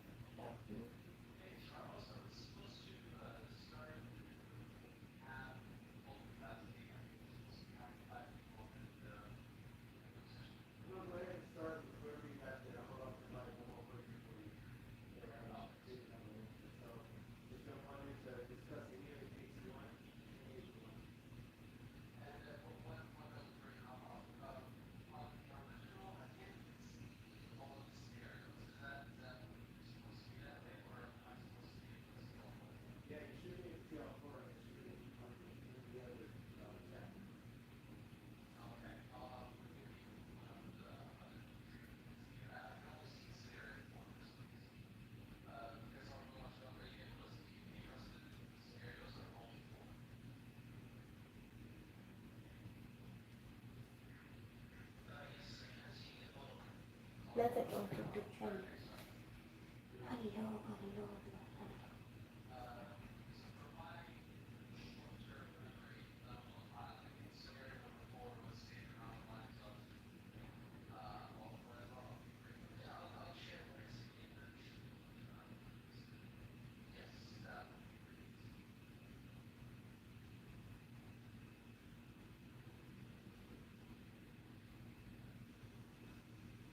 ተጫወቱ።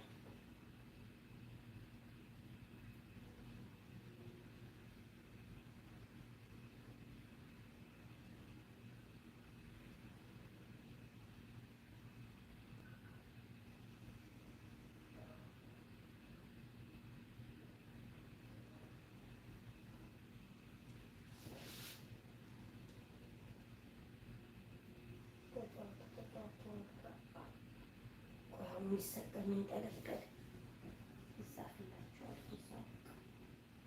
ቀይራለሁ አላክላችኋለሁ። ፀሐዬ አንቺ ቤት ነኝ ያሉ መታምነሽዬ መጣች። መታምነሽዬ ወንዶቹ አለፉሽ፣ ወንዶቹ ነበሩ አልፈውሻል። እንዴት ነሽ? ደህና ነሽ? ይዘሻል። ከፍ እያለልሽ ነው። ሰላም ብለናለች። እንዴት ናችሁ ብላለች። እንዴት ነሽ ማሬ ብላለች። እንዴ ቤተሰብ ሰላም ብላለች። ሰላማችሁ ይብዛ ብላለች። ቴንኪዩና ናኒ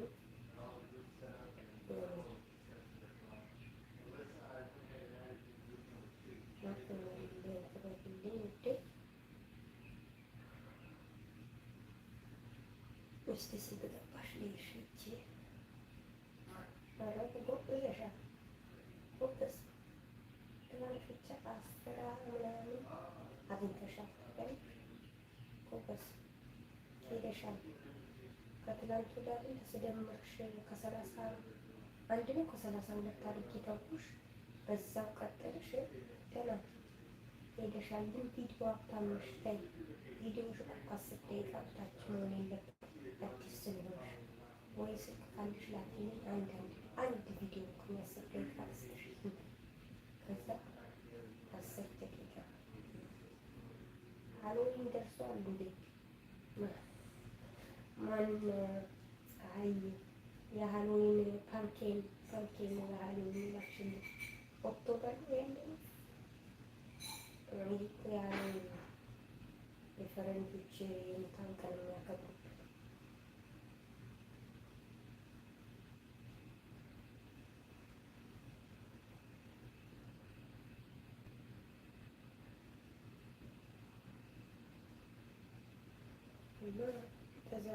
ተዘማናሉ ከፀሐይ ቤተሰብ ነሽ። ከፀሐይ ጋር ከፀሐይ ታቢቢ አንቺ ትንሽ አሁን እንደሆንሽ ታየሽ።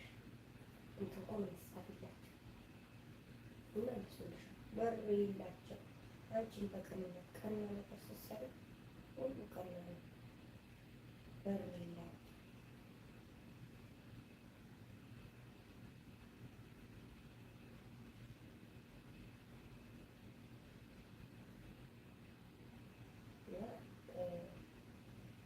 ስታይላቸው ያውቃሉ። ብር እንዳይያድላቸው ኮሜንት ከታስቀመሽ ማንነትሽ ነው ያወጣው። ኮሜንት አስቀመጭ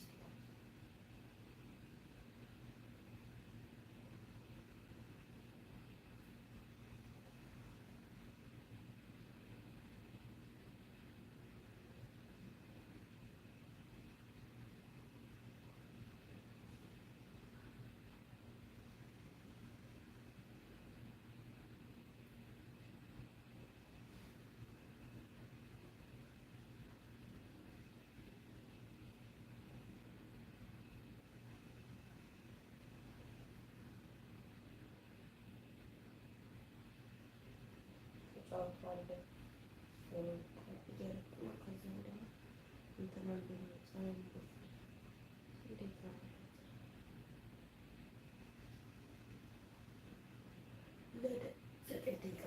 ዘጠኝ ደቂቃ ስንመለስ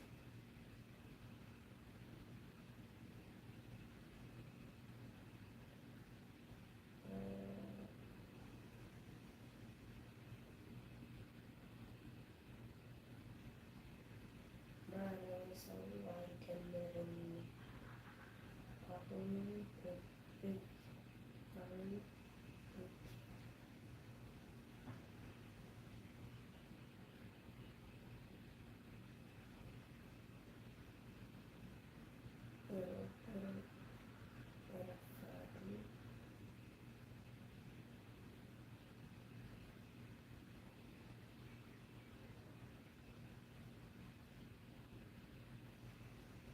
አይደምርም። አሁን ሁሉም ራሱ በጣም የማመሰግነው ላለች ተጫወቱ ቤተሰብ ላለች እሺ ነው ከተማ እስቲ ኮሜንት ስትጽፊላቸው ጊዜ ካለሽ ስማቸውን እያየሽ ከቻልሽ በአማርኛ ከጎንሽ በማዳፍ ደብተር ነው ተጻፋል ስታያቸው አንድ ቤት ቁጥር ስጪውና ማለት ነው እንዳትሳሳች ምንም ስታያቸው እኮ አያስፈልግሽም። ልክ የመጡበት ቤት ፕሮፋይላቸው ስትነቂ አንድ የተሰልሽ መልሱልኝ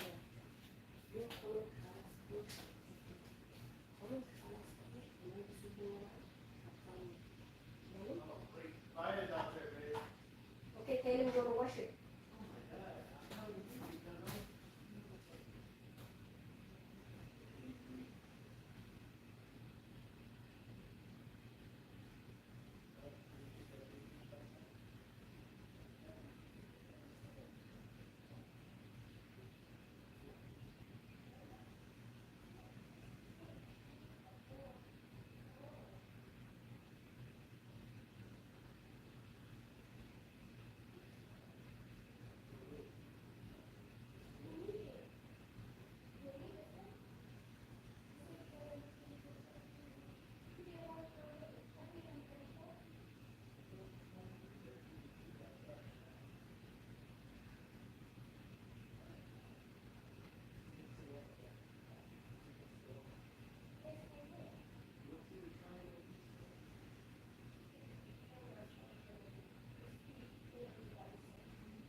መጣሁ ይቅርታ እንዴ ወደዛ ድስት ላይ እጄ ነበር።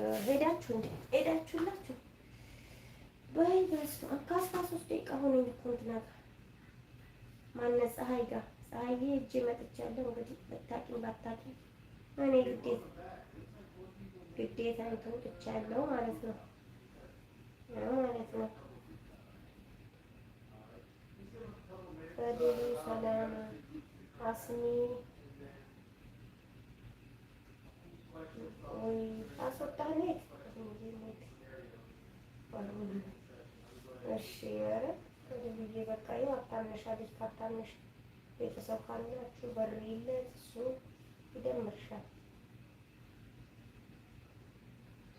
ችግር የለውም አለኝ።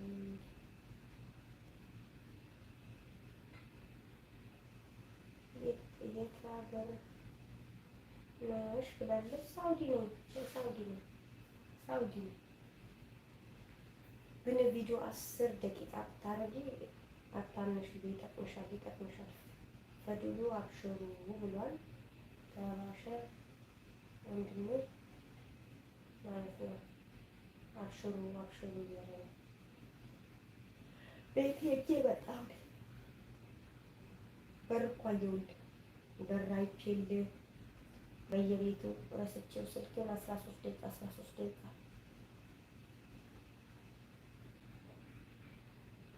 ጥሩ ነው በርቺ ብላለች። ቴንኪው እናመሰግናለን። እሺ ለዛ ቪዲዮ እኮ 10 ደቂቃ ቪዲዮ ልስጥሽ ማለት ነው። ቪዲዮ ያንስሻል። ሰሉን ሊያነሳብሽ ይችላል። ለፍተሽ ማለት ነው። ለአንቺ ከ10 ደቂቃ በታች ቪዲዮ ምንም አያደርግልሽም። ለምን አዲስ ሰዎች 10 ደቂቃ ይልሽና ሰው ያደርግሽ። አንዳንዴ ያነሳቸዋል ሰብስቦ አንድ ቀን ትንሽ ደቂቃ ኮሜንት ነው። እሺ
ከቸገረሽ ለቪዲዮ ከቸገረሽ ችግር የለም ብታረጊ የራስሽ ነው። በጣም ብዙ ሰው የሚለው የነበረው ከ10 ደቂቃ በታች ቪዲዮ ከሚያንስ ይብዛ። ከ10 ደቂቃ እስከ 5 ደቂቃ ቢሆን በጣም ጥሩ ነው።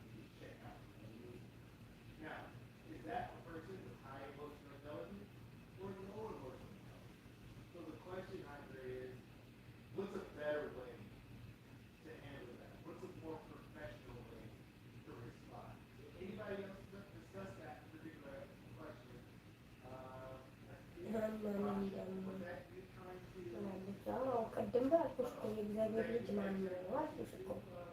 አናኔ ደግሞ አለች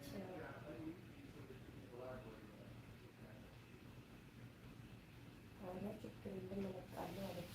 እንደዛ አድርጊሽ። እኔ አሁን አንድ ብቻ ዘፈን ያለበት 6 ደቂቃ ስላለሽ እያየሁ የደመርኩሽን የጨረስኩት ማለት ነው። ለምን ዋጋ የለውም። በላይኛው ያየሽ ሰው ሰሙን የቆይ እንጂ ላይነሳብሻል። ለምን አንድ ቀን ሳታስቡ አጠራቅሞ ምን አይተው ነው ምን አይቶ ወደው ነው በዚች ደቂቃ የሚል ነገር አለው አለ። አስደማኝ አንቺዋ ታደማነሽ ተደማመሩ ዋና ካለኩ ሰውም ይዟት ሂዱ ትመልሳለች ይላሉ። ግን ዋና ሳታነች ወደ ጽሁፍ ደህና ጽሁፍ ጻፊበትና እንግዲህ ቆያል መሰለኝ በየአንድ ሰዓት በየአንድ ሰዓት ማስታወሻ የሆነ ነገር ላፊበት። ከዛ ውጭ ቁጭ አትበይበት በዋናው ክፍል ላይ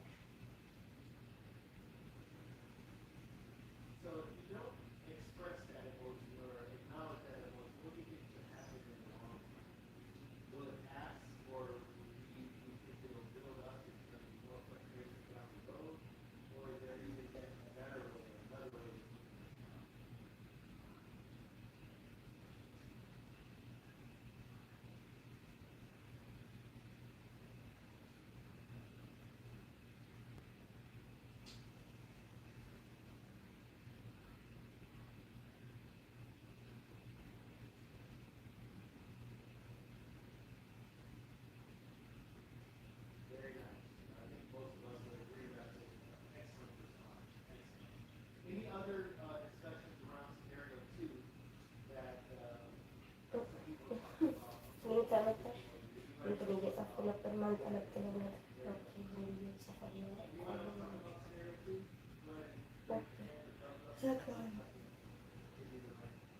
ሳልተጃጌ በጠዋቱ ደግሞ ስፖርት በላይ ሰርቼ በጣም ብዙ ስፖርት ነው የሰራሁት። ኦቨር ደካመኝ ታውቃላችሁ። ይፈላል በጣም ያዘጋሁት ማለት ነው።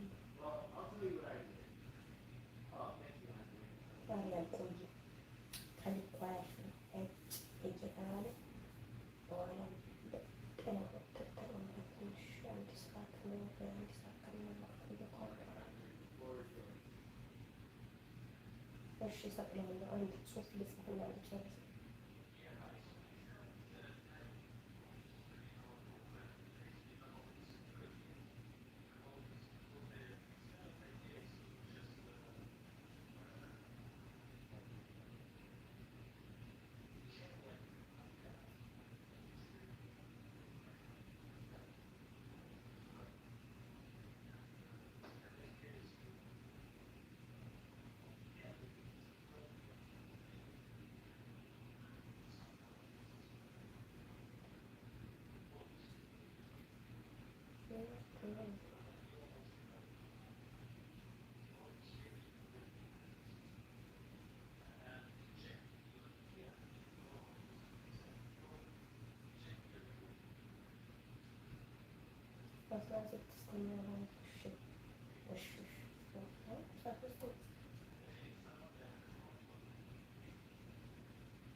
የማትፈልጋችሁ ትምህርት ተሰማላችሁ ልሰራ የማማታጠሩ ነገር አለኝ ነገር ሰጥ ልበልና ትምህርት ላሰማችሁ።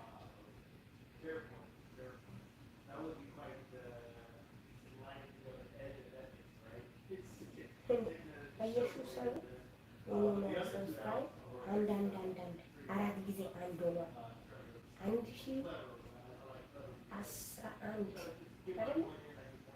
1111 ነው።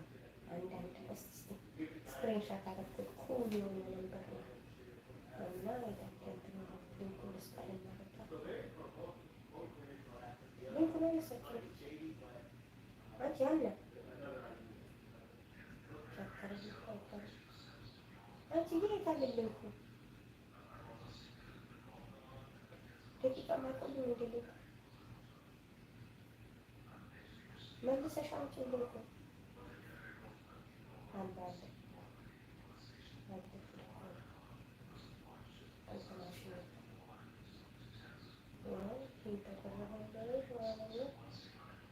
እስቲ ደግሞ ካለ ከእንትና ተደማምራችሁ እናማ በእናትሽ ምን ስታይ በጣም ጊዜ የሚባል የላትም።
ከ17 እዚህ ደረሰ። ኧረ የኪችኑ መዝረክረክ እንዳታሳይብን እንዳታሳይ። Circumstances are out of your control completely. You thought you did everything correct in the morning, but you know you're going to miss the meeting. It could be a family issue, traffic, car trouble. It could be anything. So there's 3 different ways that this happened. One, it was the day before. The day before you find out that you have to leave the country or leave town on a family trip or a family emergency. So what are you going to do? Another scenario is the morning of. What happens the morning of if something happens? Okay, the next scenario is an hour before. What are you going to do if something happens? So the worst thing we all can agree is that you no call, no show. Just don't let anybody know you're not coming, and you just don't come. We all know that that's a terrible thing to do, but we've all seen it happen. And we're all wondering, where is John? It's just like, what are we supposed to do now? John's not here, and we need his information. I guess we're going to go on without John. So that's the intent behind the question, Andre. What's the appropriate way to act? And I think if you just think about the latter, or what I just said, you definitely don't want to just leave your team hanging. So in all 3 situations, as much as you can, notify your team via email, text, or call. Give them the information that's required for the meeting, and also offer a stern, sincere apology. I'm sorry I can't make this. Really feel bad that I'm not there.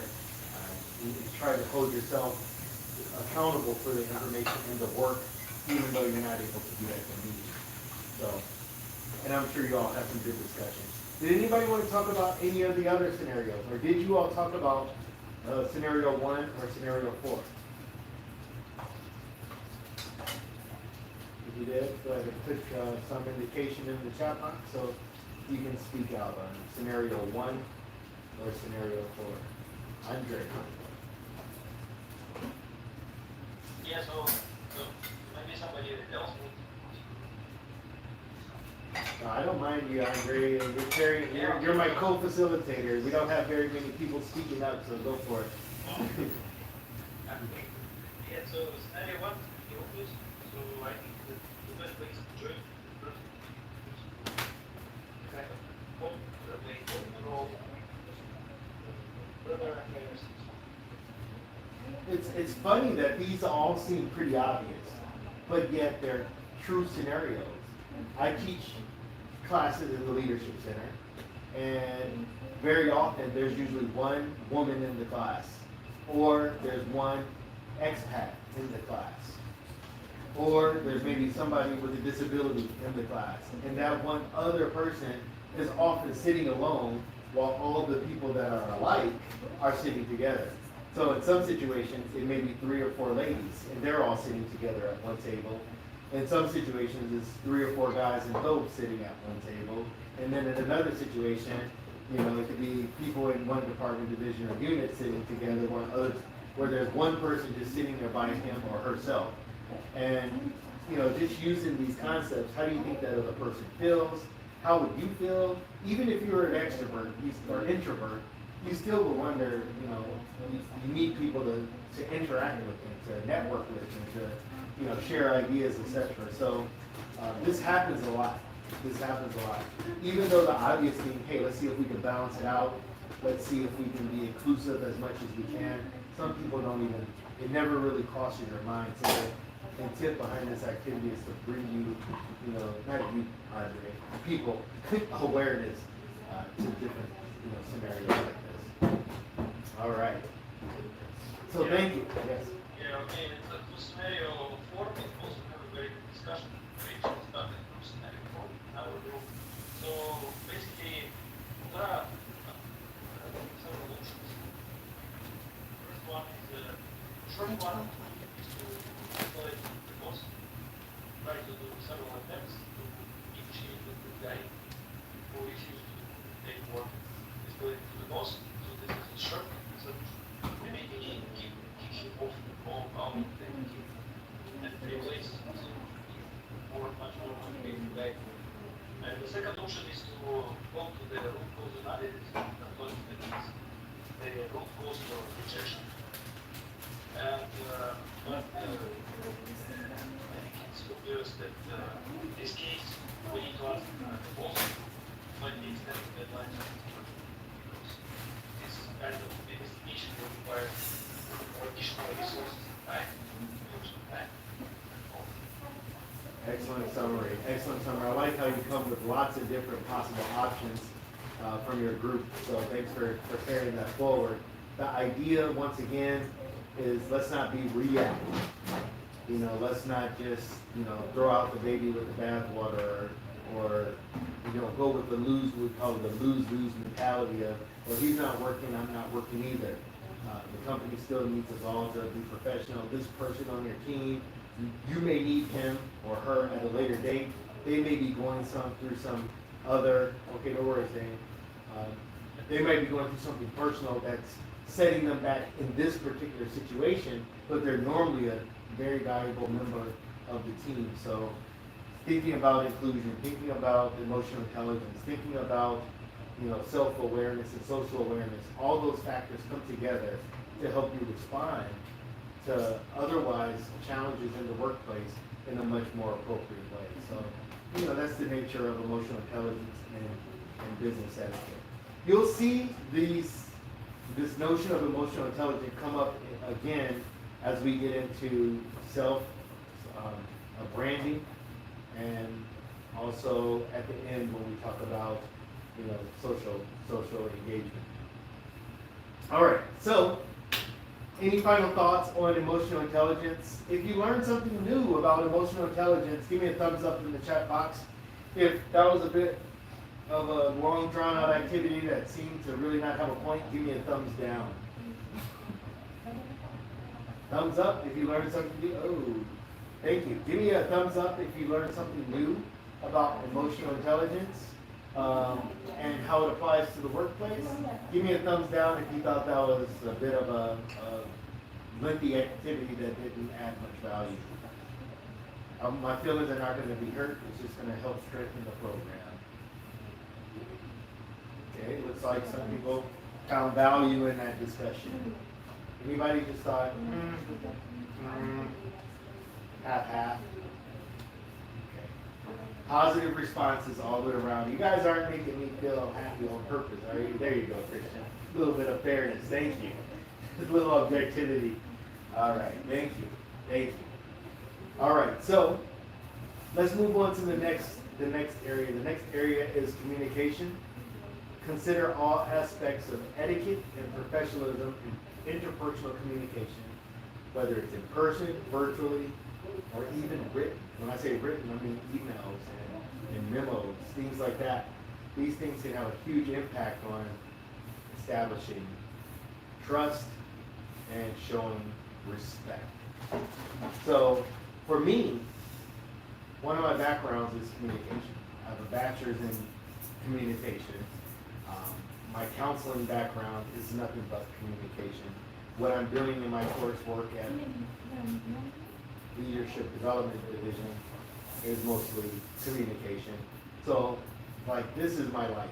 For me, communication is everything, and it's how we share information from one person to another, or one person to a group, or from one group to another. It's how we acknowledge each other's viewpoints. It's how we understand each other's emotions, each other's attitudes, and intentions. Intentions is a huge thing. Knowing what somebody truly wants, their heart desire, what moves them, their reason and purpose of why they do things. Okay? And as I mentioned earlier, communication is how we build and establish trust and relationships. So this becomes a mini lecture on things that we can do to improve our communication, to make sure that we're being the most effective in the workplace. And so I've summarized it in terms of 7 C's of communication. And if you do these 7 C's, there's a good chance that your message will be conveyed with the intent and the impact you intended to send the message. So let's work our way down. Conciseness. When I say conciseness, we're talking about brief, brevity, being short, to the point. Okay? So no need to send a long message or talk on and on, or repeating things, repeating words, using needless words, needless examples to convey a point. If you can make the point in a nice, short, sweet way, that you're going to hold the person's attention, and you're going to get your point across in a timely fashion. Concreteness. Make sure that your message is bound in fact. Make sure that it is valid.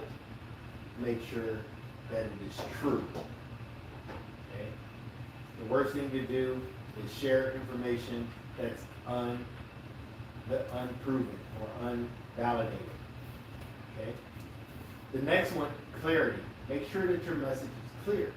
Make sure that everybody understands what you mean to say, the purpose of what you're saying, the reason you're saying it. Make sure that it follows a logical sequence, it follows a logical order. Choose words that everyone can understand. Avoid abbreviations and acronyms. So I have a very big vocabulary. But instead of showing off my English vocabulary, I choose very simple words so that people can understand, and all people can understand what I'm trying to communicate.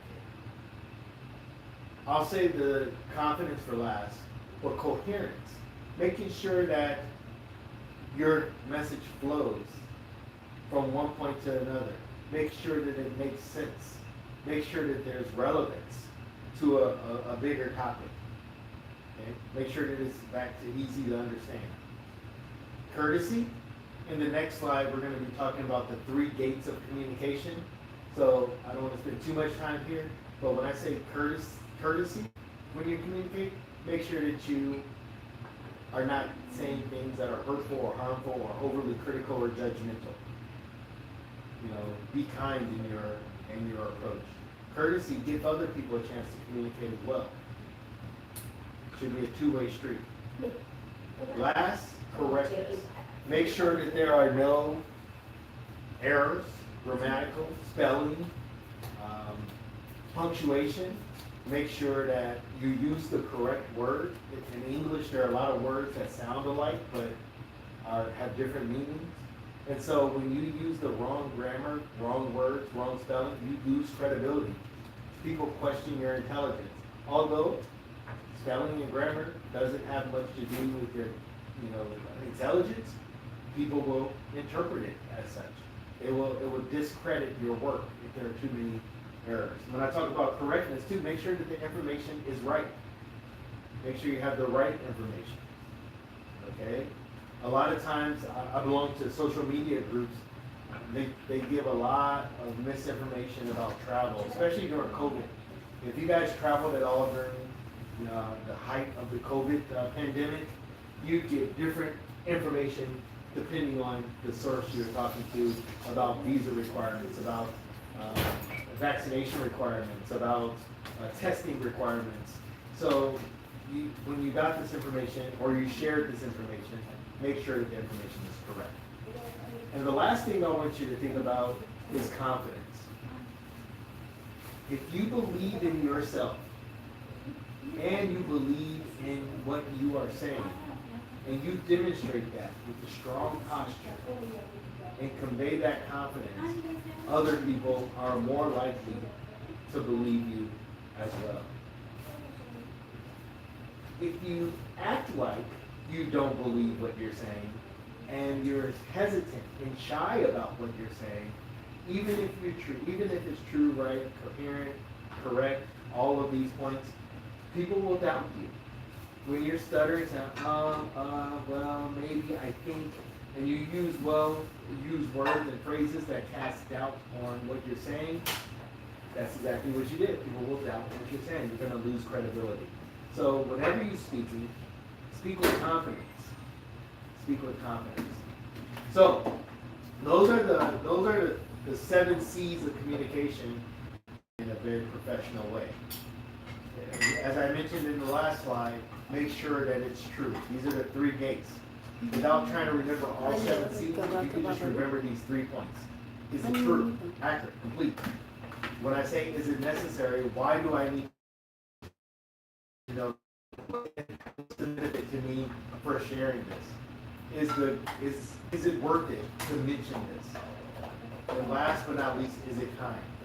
If it's overly hurtful, does that mean do I absolutely need to share it? Okay? Or can I share it? If it's necessary that I share something that's harsh or critical feedback, then can you at least do it in a kind way? Can you use a nice tone? Can you deliver it with a bit of honey or sugar?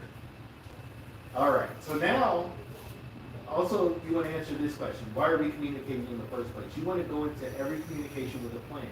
What is it that I'm trying to communicate? What is the purpose of this communication? The bottom line is, I have something I want you to know, or you have something I want you. You have something you want me to know, or I have something I want you to know. And so these questions, what, where, when, who, why, and how, well, if you tick off the box where necessary, you will make sure that your message is complete. Now let's have a little fun. I want you to put all of your pet peeves, these are things that really bother you about professional emails. Okay, so we're going to talk about emails, and instead of saying this is what you should do in emails, I want you to talk about what you shouldn't do in emails. Things that really bother you when you receive an email. So go ahead and fill up the chat box just like we did with the other one. Okay, Daniel fires right out the gate. Don't copy everyone. Typing in all caps. Sonny, we might ask you to elaborate on that. What's wrong? It's clear for everybody to read. Okay, what else shouldn't you do? You should not do this in emails. Use many of these exclamation points. I think that goes along with Sonny's a little bit. Oh, Latifah says don't use emojis. Uh-oh. I'm in trouble. Writing a short sentence in an email.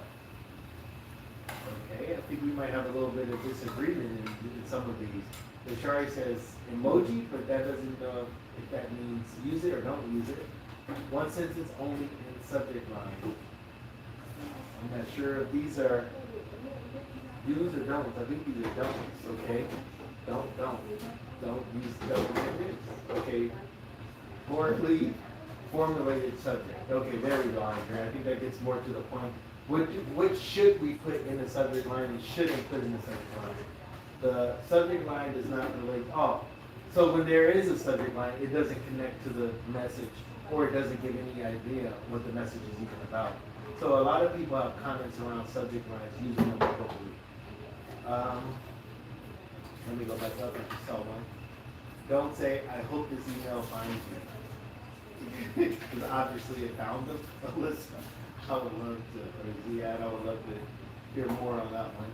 I hope this email finds you. And I bet many of us do that too. Latifah says we can use it within our group, so it's fine. Aha, thank you.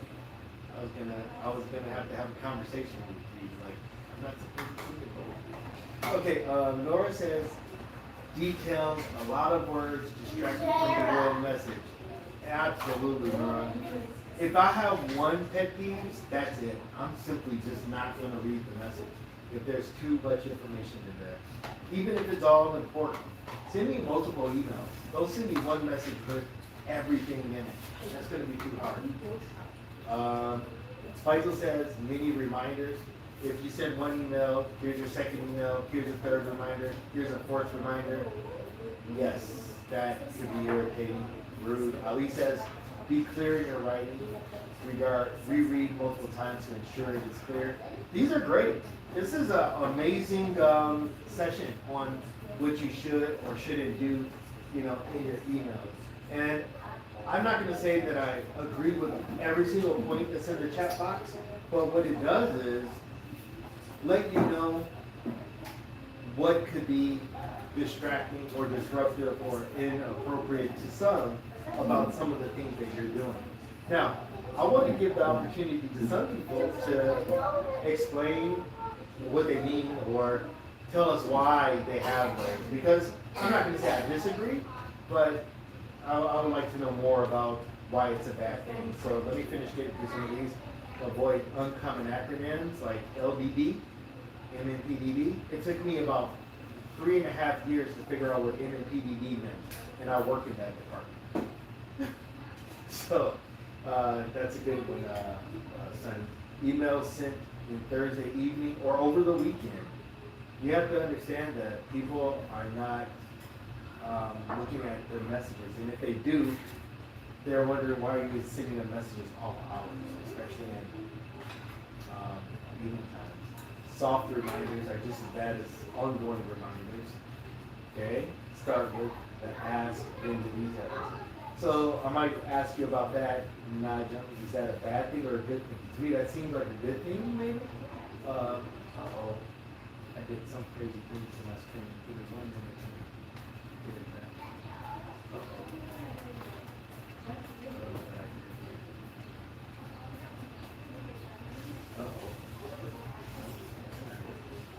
Sorry guys, I made my computer go into full screen. Okay, there it is.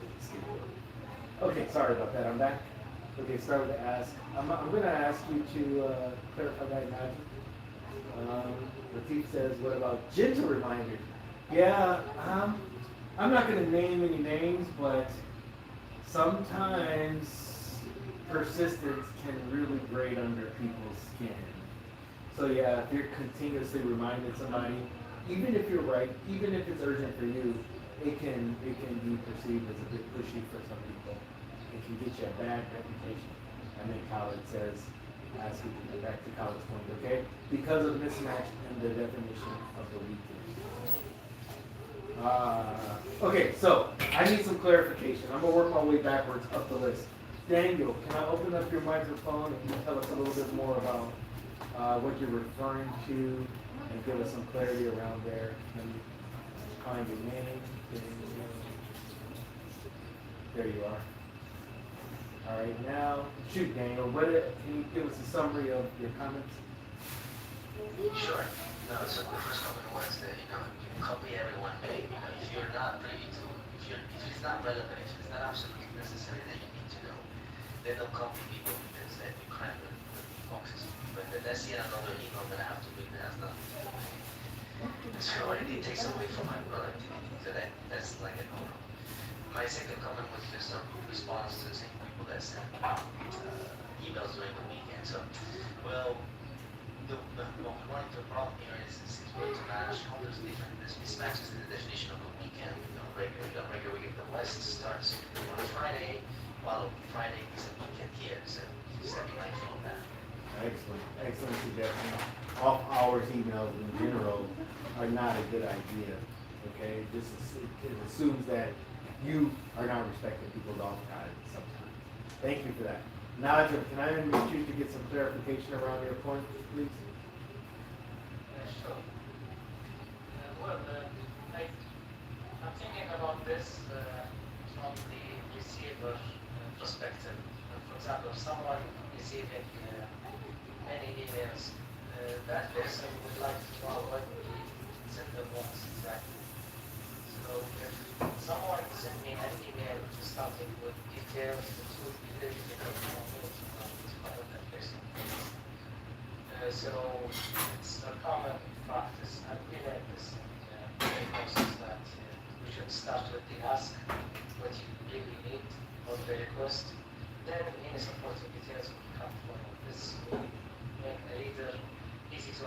find what you need, help, support, you, whatever.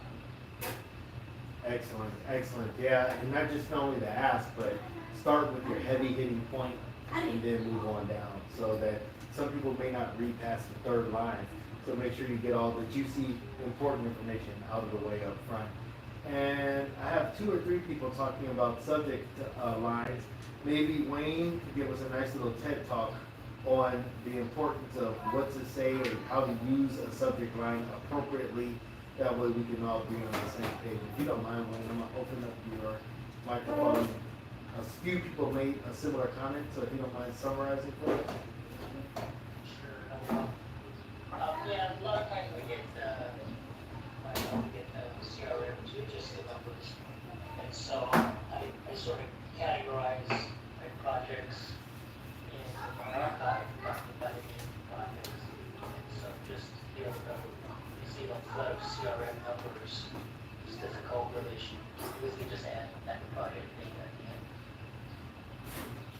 the end. Excellent, excellent. Put something in the subject that lets people know what the message is truly about. Visit Visa follow-up, or meeting a project X meeting update. Something that's clear and definable so that people know. I just meeting. What meeting for who, about what? Make the subject line meaningful. Andre, I'm gonna give you the floor. Thank you, Wayne. Appreciate that. Andre, give me 1 second. I think you can go. Go ahead, Andre. I think you have access, man. Nope. Okay. Here we go. Now you do. Floor is yours, Andre. No? Hello? Go for it. It says it's open. You can try now. Okay, I think Andre's having some technical difficulties. Alright. And the rest of them seem pretty easy to understand.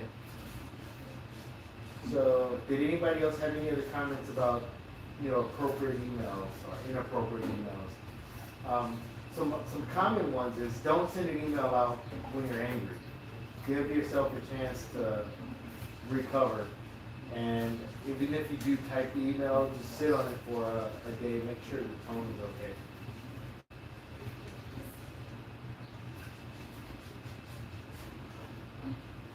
Or send it to yourself. Yeah, send it to yourself and then reread it as if you are the person that's receiving it. And if it sounds okay, then you might want to send it out. Or you can just decide not to send it at all. And it goes back to the 3 gates. Is it true? Is it necessary? Is it kind?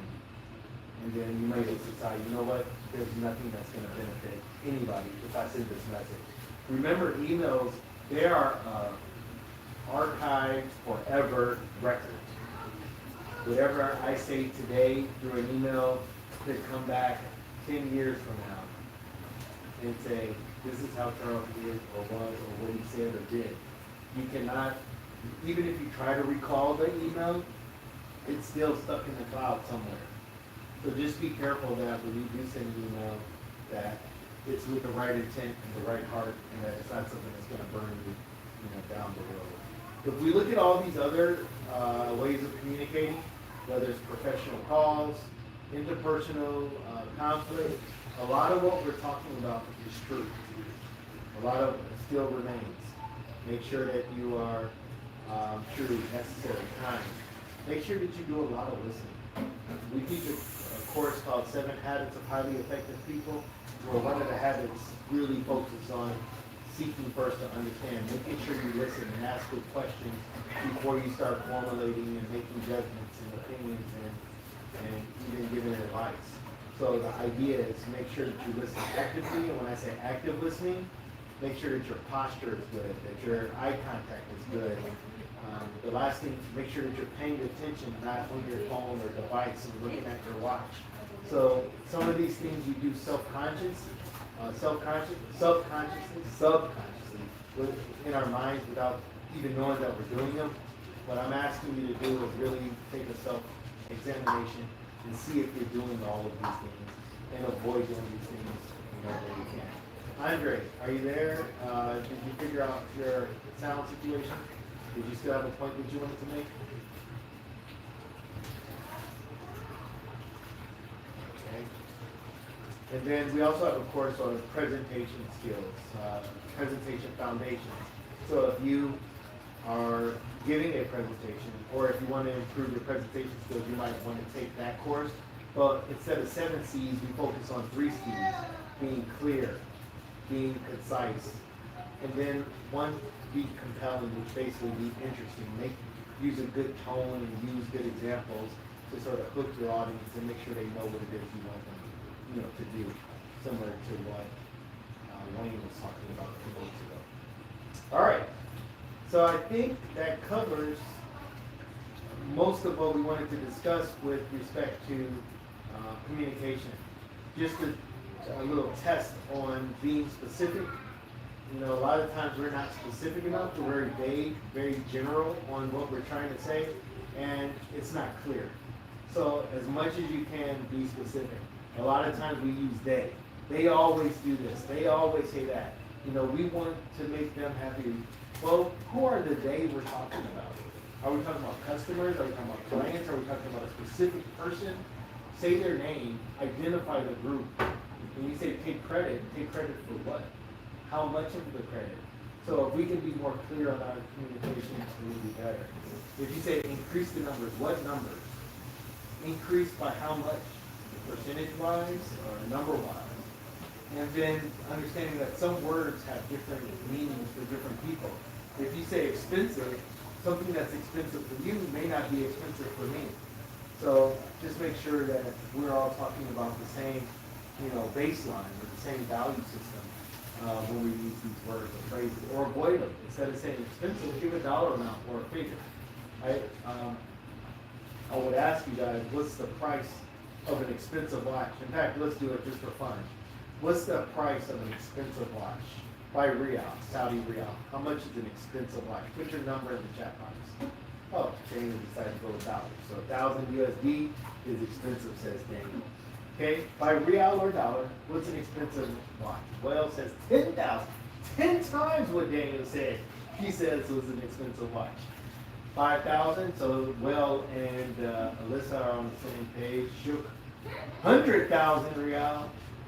Remind me not to go shopping with Shook. Unless she's buying a watch for me. Then we can go shopping together. Alyssa ain't got nothing on Shook. Or Muhammad, he's got 5,000. 30,000. Hussein says, Abdullah says 4,000. Tell it. So you can all see that our definition of expensive is different. Each one of us have a different perspective on expensive. I remember one of my colleagues, and this is not to disrespect him in any kind of way, he's like, oh, this is my most expensive watch. It's $100. I just was like, yeah, it was a nice watch. And of course, if you know anything about Rolexes or if you're a watch person, you know that 75,000 is a decent price. 12,000 is a decent U.S. dollar, is a decent price for a watch.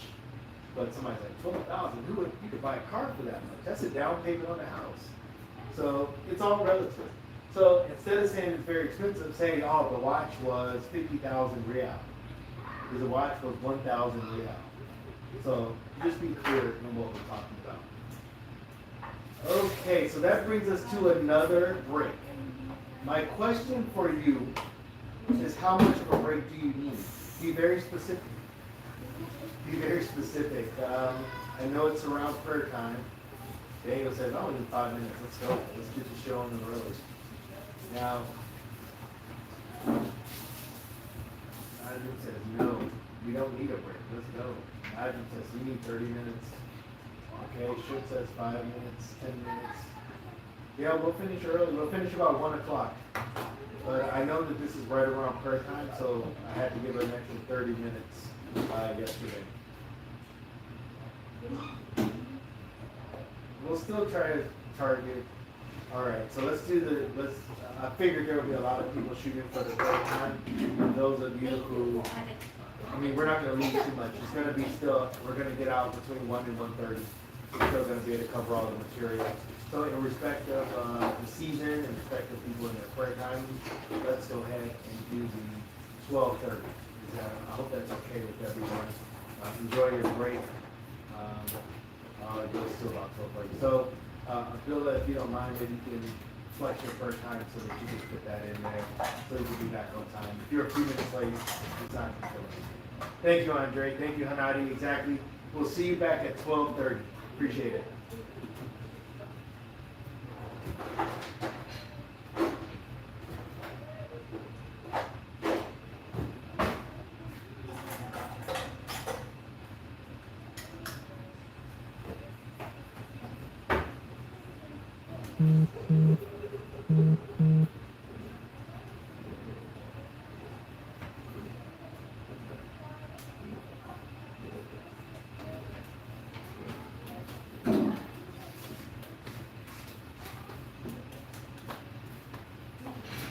Hello, my beauties, my lovelies.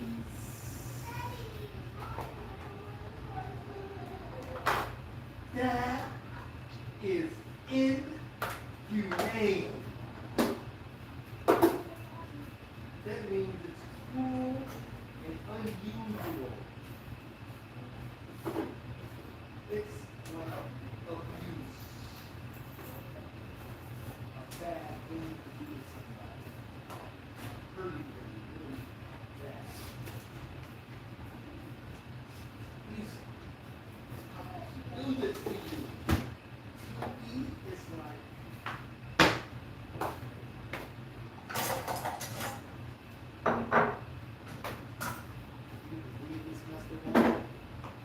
she would have done watch TV. TV! Oh! I think we should start a protest. It's when you let the world understand that somebody is doing evil.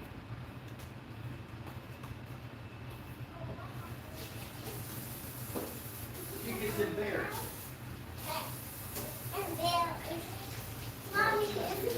She's gonna get embarrassed. Say, look how terrible things that my mom is doing to me. She is not letting me watch TV. How dare she not let me watch TV? I want to be a dummy.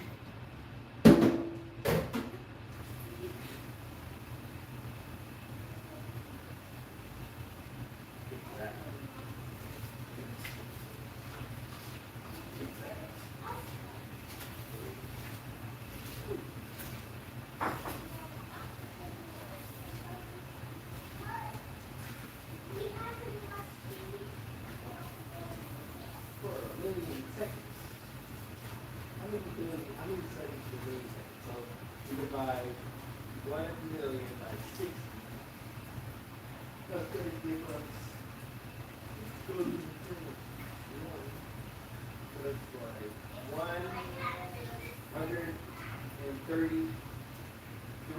13 million minutes.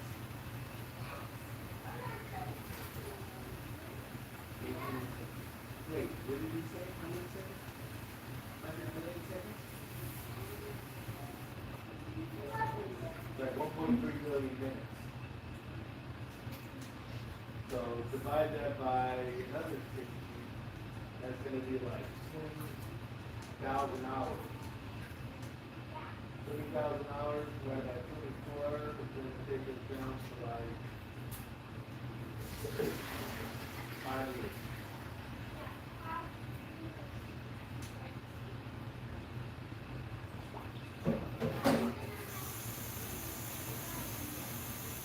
When you were 2 years old, not the last time you watched TV.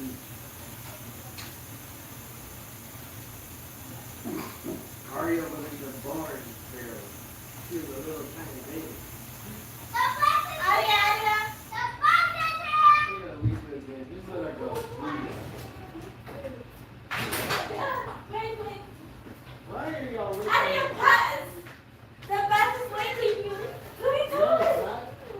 The bus cannot wait her.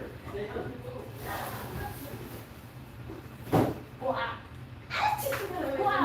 You guys are not holding the I'm gonna get a message on this. Hey! Go. Lady first thing she has to do. It's like a baby. You got 2 people that will get out of the house. I was very much.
30. ተጫወቱ ተጫወቱ ውዶቼ፣ በጣም ይቅርታ ባለቤቴ እያስተማረ ስለነበረ እሱን እዚህ ደግሞ ላይ እንዳላረገው ስለያለሁ ለዛ ነው። እሺ ይቅርታ። You not taking it inside house, babe. It's smell crazy. Please go tell him they put it in the bag. I'm sick of it. Don't ask me next time. Anybody take me and don't ask me next time.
ዝዱዬ እንዴት ነሽ? ደህና ነሽ ወይ?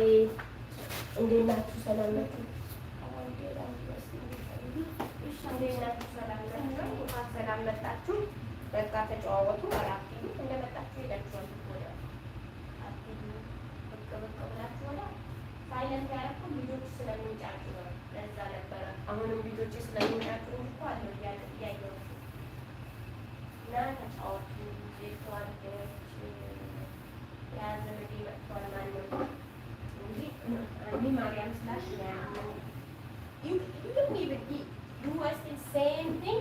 The bus coming now. The bus this minute coming. All the food you're gonna see just like I am. Yep. Except Eva, which I know which. Oh, Anna, Eva, wash your hand. My shoe. No. Wash your hand. Wash your hand. Eva took my shoe. So the bus is there.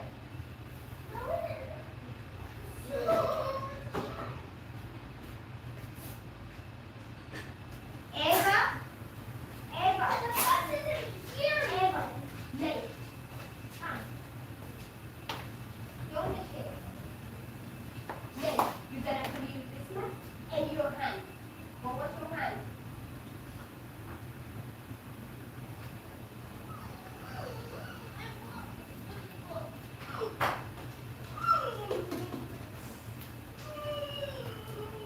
Why are you shopping? Why are you shopping? Why are you shouting? I said, wash your hand. Your hand is mess.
አኒ ኧረ ማንም አልደመረሽም እስካሁን አይደል? እባክሽ ሰው በጣም እንትን አድርገው ልመና አድርገው እኮ ደምሩ ልስማሙት። እኔ ራሱ እያቃተኝ ነው። ሰውን በቅንነት ትደምሪዋለሽ፣ ግን ሰው ምንም ቅንነት የሚባል ጠፍቶበታል። ነው ከስንት አንድ ሰው ነው እያለው 5 2 3 4 እያለው ምንም በቅንነት የሚደምሩ ደግሞ አሉ። እግዚአብሔር ይስጣቸው፣ ድራቸውን ይፈላቸው። አንዳንዱ ይዞ 3 4 5 ማንም ነው የሚመልስልሽ። የለኝማ ያው ጊዜ ማጣት ሊሆን ይችላል። ጊዜ ማጣት ከሆነ ሌላ ቀን ጊዜ ሳገኝ እደምርሻለሁ ግን አለኝ ብሎ መናገር አለበለዚያ ዝግት ነው የሚያረገን። ያለ ሰው ግን ተመስገን ነው ማለት ነው እንጂ አንዳንድ ልክ ነው የሚወስድሽ። ሰው ምንም የማያደርግ አሁን 2 እና 3 የሌለው የለም። ግን አንዳንዴ ላንቺ የለኝም ብለውሽ ደግሞ በ2 ደምሬሻለሁ ብሎ ለሌላ ሲናገር ተሰሚ በጣም ያናድዳል። እኔ ያለኝም በሙሉ በሁለት ነው ሰው ማቀው በሙሉ ያስኩት በ2 በ3 ባለኝም በቃ ያላገኘውን ራሱ እያዳረስኩትም ማቃቸው ማለት ነው። ማላቃቸው መቼስ አረኩ አይደለም እና አይዞሽ ይደመራል፣ ይደመራል፣ ይመጣል አንድ ቀን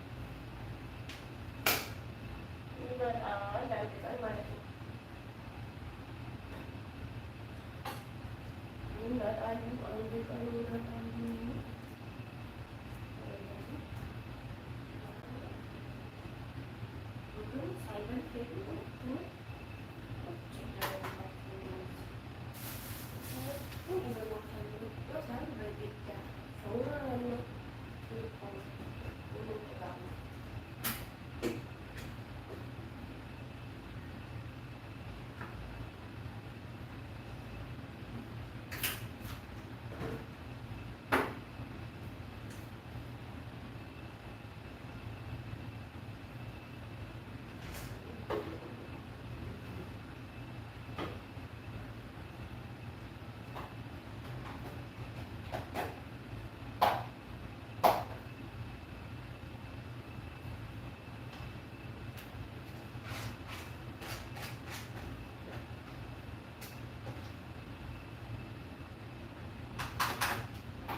Okay, welcome back, ladies and gentlemen. It is now 12:30, and we can move on with the rest of our business etiquette and professionalism class. I see a few people have already checked in. Thank you so much, Sunny, Colin, and Latifa. And who else we have up there? We have Ali. Thank you, Colin. Thank you. Welcome back. See, we have Abdullah, thank you. Ashari, thank you. Naja, thank you. Welcome back. Ali, Wayne, Rasha, thank you. Shok. Do we have both Shoks back? Hussein, welcome back. All right, Khaled. Okay, Christian, welcome back. Well, good to see you. Here's my other Shok. All right, I'm not going to count you all out, but let's move ahead. Get rid of this. Okay, Hanadi, welcome. Okay, so we've covered 3 essential critical areas of business etiquette so far and professionalism. Some of the key points we talked about, just as a quick reminder, is the importance of emotional intelligence, having a good idea of yourself, what triggers you, your emotions, understanding what kind of behaviors you want to take on, that you do have self-control, being proactive, the relationships and understanding people and their emotions and feelings, and last but not least, having solid relationships, which we'll get to, towards the end here. So now emotional intelligence comes back. Oh, we looked at communication as well, and the importance of being clear, concise, and kind in your message. Those are some of the key takeaways I would recommend from the communication piece. And then now we're moving on to professional image. So what is a professional image? Professional image is how the world sees you. It's not only the first impression, but it's also the long-lasting view of who you are. There's a lot of work around branding lately, especially if you have a social media presence. And when people look at your social media sites, whether it's Instagram, Twitter, or what have you, they want to know, what's your brand? What are you marketing to the world? How does the rest of the world see you? So before we can be too concerned about how people see us, one of the first things we need to know is how we see ourselves. Okay? So when we talk about our brand, this is what comes to mind about you to other people. So let's talk about brands for a second. Okay? Brands for a second. When I say Toyota, the car manufacturer, the cars that we drive, what ideas come to your mind? What are some thoughts that come to your mind when I say Toyota? So go ahead and put your thoughts in the chat box. A car, great. Japan, okay, so good. Quality, thank you, Chip. Drifting, says Latifa. Cars, Japanese car, reliable. Okay, what else? Cheap. When you say cheap, Ziad, I'm guessing you mean cost, or are you talking quality? Expensive, says Andrea. That goes back to that other conversation. One man's cheap is another man's expensive. Use of low gasoline, so fuel efficient, cost effective, cost-wise, Alyssa clarifies, affordable. Okay, so we all have a mind, and it's very common that we all share a same viewpoint of what Toyotas are.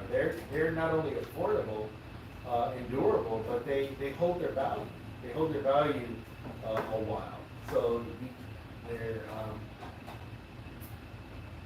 they have a good, strong brand. But if I take a brand, like BMW, good, thank you, Sonny. Excuse me. If I say BMW, it's another brand. You get almost a completely different set of answers. Let's see if it works out. BMW, luxury car, Germany. What else comes to mind? I say BMW, luxury. Nobody said luxury when I said Toyota. Scandal, sport. Okay. Nobody said luxury when I said Toyota. Expensive, low quality. Thank you, Andre. I wouldn't necessarily say low quality, because that German engineering is pretty top-notch, even though it falls apart. Expensive, thank you, Mohammed. You obviously had a BMW at some point, because you know that they're very expensive to not only maintain, but also repair. Yes, oil leader, for sure. Okay, so it has a brand of being a luxurious car and expensive, and meets a certain lifestyle, but it also has a bad reputation of being high to maintain as well. So if somebody were to say Hussein, what are the first things that would come to mind if somebody says Hussein? If you say Charles, what are some of the first things that come to mind when you think of Charles? When you say Muhammad, Katani, for instance, what would your friends, colleagues, supervisors, customers, clients, what would they all say about you? Okay? This is what we're talking about, EVP. Okay? This is what we're talking about when we talk about brand. What is the general conception and perception of you to the rest of the world? Saddam Hussein, Saddam Trey. Okay? What is your brand? So these are some basic questions. How do you see you? How would you describe yourself? So if you don't know the answers to these questions, how do others see you and how you describe yourself, then you have a very limited view of self-awareness, and it speaks right back to emotional intelligence. Now, here's the cool part. What do you want other people to say about you? Okay? Now, maybe how you see yourself is different than the way that you want other people to see you. You're responsible for making that line up. You're responsible for making that match. What would you like them to say about you? What would other people say about you today? And then what would you like them to say about you? So at the end of this call, I would like you all to think and say, wow, Charles is a great facilitator. He's very well spoken. He knows his material. He's engaging. He's exciting. He's fun. That's what I would want you to say about me. That's my brand. That's what I want you to say, and that's what I try to convey across these calls. What's interesting is if you get another facilitator, that's not what their brand is. That's not what they would want people to say about them. They wouldn't want you to say that they're fun and interesting and entertaining and engaging.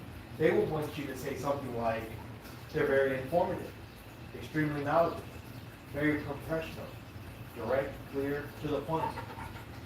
And how they carry themselves in their messages and how they carry themselves in their courses would be very reflective of what their brand is and what they would want you to say about them.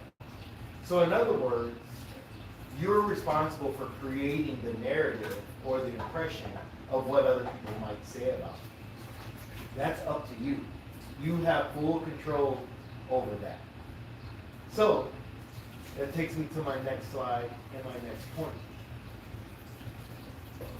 Judge a book by its cover. Is that correct? Is that right? Have you heard this saying before?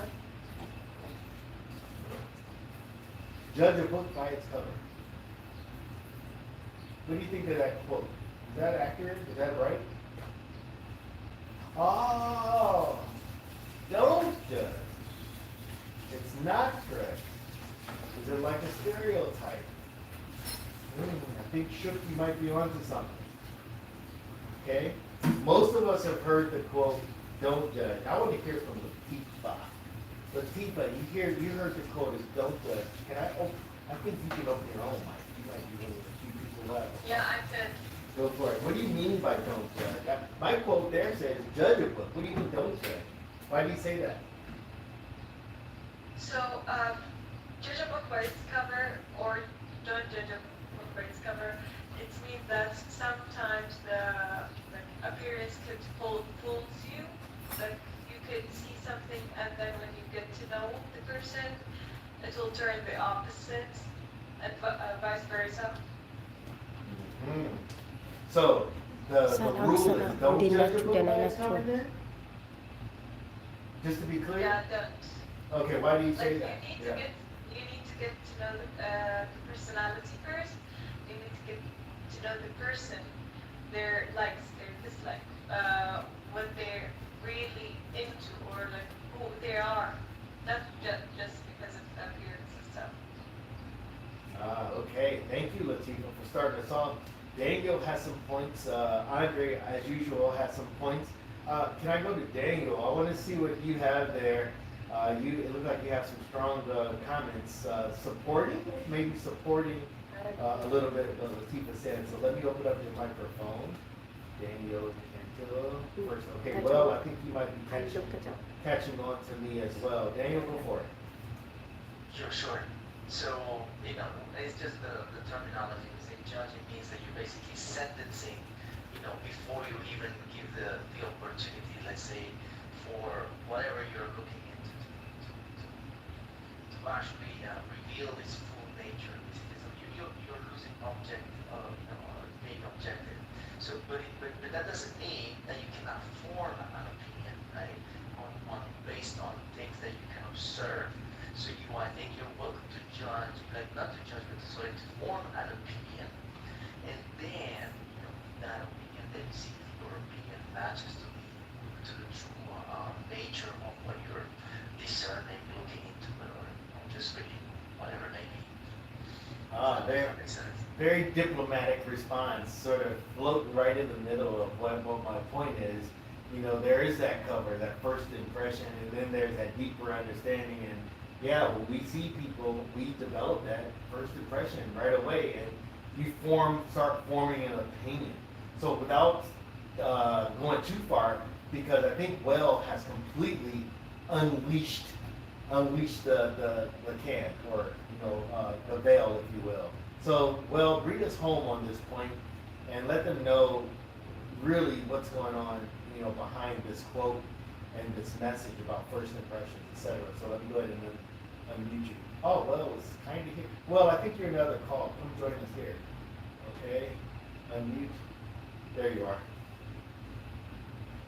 Okay, thank you for that. So basically what I'm trying to say is that there is a minimum that people at work need to maintain, especially when meeting new people or when you're going into a meeting. Let's say you're a leader and you walk into a meeting room, there's 20 people, you're going to be looking around. So the people who are well dressed, who are well presented, will make a stronger impression than ones that are not dressed and prepared professionally for the meeting. So internally, as humans, we do form an opinion and we do make judgment, even though we don't necessarily share that judgment, and even though that judgment can be misleading.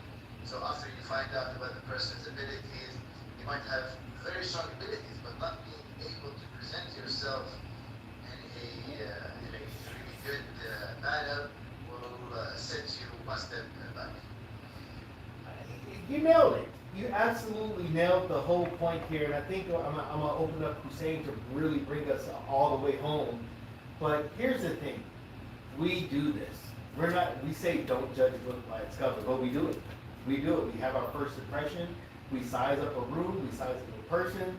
We see how they dress. We see how they're speaking. We see how they're interacting with other people, and we make an informed and immediate opinion. This is kind of what Daniel was saying as well. So, should we do this? Should we do it? There's a should and a shouldn't element to this, and a right and wrong part of this. But the idea is that we do, which means other people are doing this to us. And so that's where Hussein can really bring us home. Hussein, if you don't mind, I'm going to unmute your microphone, and I think you can really bring us home on this point if you're with us. I don't know if you're there or not. So the floor is yours, Hussein, if you're there. Hussein has the comment: the responsibility of you to reflect what you are by your humanity with other persons. So his thing is showing yellow, so I don't know if he's in another room or that disconnected, but that's the point here. There's two sides to this. Number one, good emotional intelligence, high emotional intelligence skill says, I'm going to look beyond the cover. I'm going to get to know the person. I'm going to find out who they are. Reality says, and just because they're covered, it may not be reflective of who their true sense is. Now, on the other side of that, we know that people do this. And we know that a cover does give you a lot of information. So, for instance, if you go buy a book, you're going to read the cover because it's going to have a catchy, as Andre said earlier, it's going to have a shiny, catchy title. You're going to see the author, which gives you information about the style of book it is. You're going to read the summary on the back or the preview on the back of the book. Also on the cover, you can find reviews by critics on the cover of the book. So there's a lot of information you can get from a cover that gives you an indication if the book is even worth reading. There's a lot of indications you can get by looking at somebody's first impression to determine, is this somebody I want to, pursue an engagement with, or a relationship with, or a connection with, or if I want to bring them onto my team or into my organization. So, first impressions are our responsibilities to make sure that we're conveying the image, the brand that we want to, but at the same time, from the other way around, we're not going to be stuck by that first impression. We may take a look at the person, but then it's up to us to dig a little bit deeper to know them. But don't expect that courtesy throughout the company. So there's some things that we can do. All that said is that there's some things that we can do that can help us form the best image and representation of what the company expects and wants. And how many of you have seen, well, before I go on, anybody want to add anything else to that? No problem, Zane. I hope I covered your point well. Does anybody else want to add anything to this discussion at this point?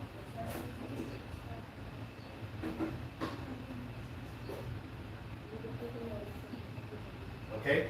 Thumbs up if you received an email that had this picture at the bottom of the screen, Dress for Success. Did you receive that email last week? We get these about once a year. Yeah? Okay, good. I'm glad I'm not in a different email that you guys are in. And basically, I love that it came out last week because you all are here teaching this, or taking this class, and I'm teaching this class, and it's very relevant to the message that the company is trying to say. The message is simple. Let's have a certain standard of appearance when we show up to work. And here's what that standard is. And here's some tips for you. Always abide by your organization's dress code, whether the code is defined explicitly or just evident from the way that everybody else is dressing. Okay? Emulate the dress style of successful people in your organization. Okay? Stay well groomed. That means keep your fingernails clipped, your beards trimmed, your eyebrows trimmed. Make sure your hands are clean and neat. Make sure that you wear neutral scents. A lot of people sometimes overdo it with cologne. And then again, there are some people who don't do it at all with soap and water and deodorant. So they carry some very fragrant odors all around, to say the least. So just these are some basic, simple tips that you can do to make sure that you're presenting, you're representing yourself well, on the outside. Other things that you can do, we'll talk about in the last section in terms of establishing your brand and how people perceive you and how you can be perceived in a brighter light. We'll talk about that in the last part of the course. But at least your physical appearance will make all the difference in how people perceive you. Okay. Here's some other tips. To help ensure the way you present yourself convey appropriate professional image, there are several guidelines to follow. Okay, so the tips are here. Dress conservatively instead of trying to make a personal statement with your clothes. Okay, ensure that your clothes fit well. Here's a tip that I can give you.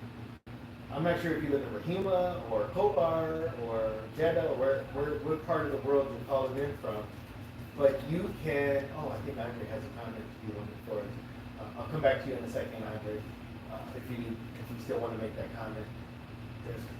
Oh, you can go to any tailor. No comment from Andre? Okay, great. You can go to any tailor with any pair of pants, any skirt, any abaya, any any t-shirt, any button-up shirt, and they can make it fit you appropriately. Most of the time, the clothes that you buy from the rack is around your size. But maybe you have a bit of a pooch in your stomach. Maybe you have really broad shoulders and a small waist. And so if your shoulders are too big and your neck is too big and you have a small waist, your shirts are going to be too big for you. and it's going to make you look fat or it's going to make you look sloppy. So if you go to a tailor, it could take those shirts in, it could let those pants out where they need to, and it could make you look a lot more polished in the clothes that you already have. Maybe you lost weight, maybe you gained weight. So if you take the clothes that you already have to a tailor, they can make the clothes that you already have fit you well, and it's not going to cost you a lot of money. I'll give you an example. For a pair of pants, to have any pair of pants that I have tailored to fit me for the correct length and the correct waist and the correct legs and everything, cost about 20 Saudi Riyal. 20 Saudi Riyal to have a professional polished look with your clothes is not a lot of money. So this is all we're saying. Make sure that the clothes that you have fit you well. Don't wear a lot of excessive jewelry. I don't know if you guys know the guy named Mr. Heat. He was also B.A. Baracus in the 18. He was also in the Rocky movies. But he had all these gold chains. That's not how we want you coming to work, looking like Mr. Heat.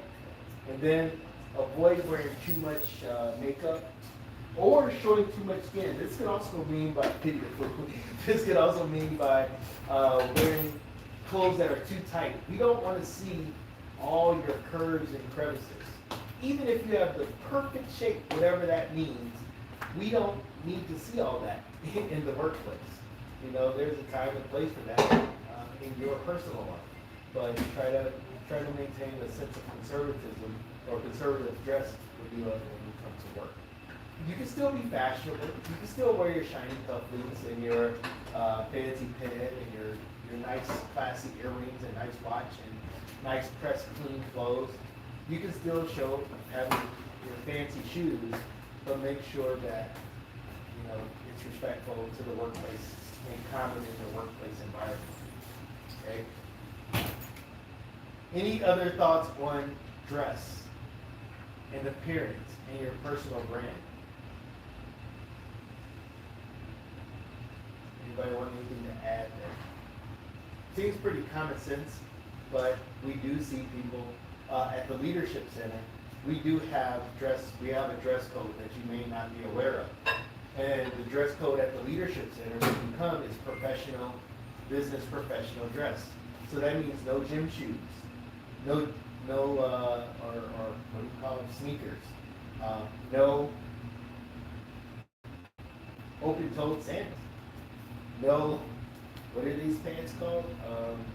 Sweatpants or jogging suits or jeans.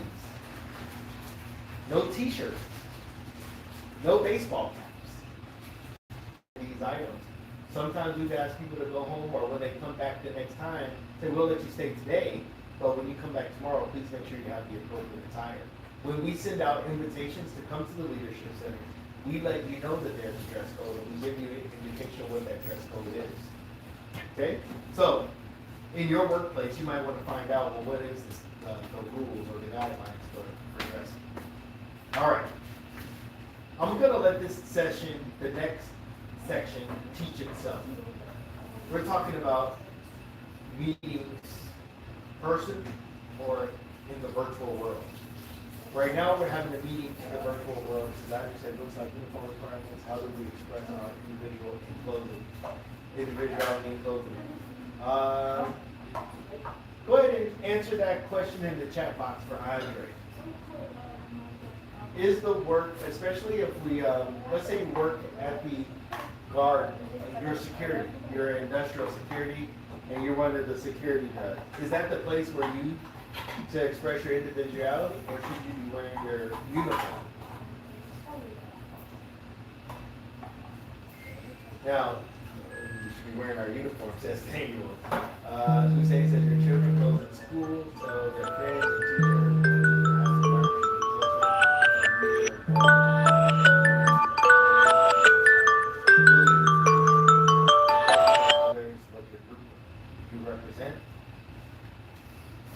Your clothes do give some indication of what groups you represent. Daniel, I want you to elaborate on that. I don't want to assume what you're saying, if you don't mind. Go ahead, Daniel. The floor is yours.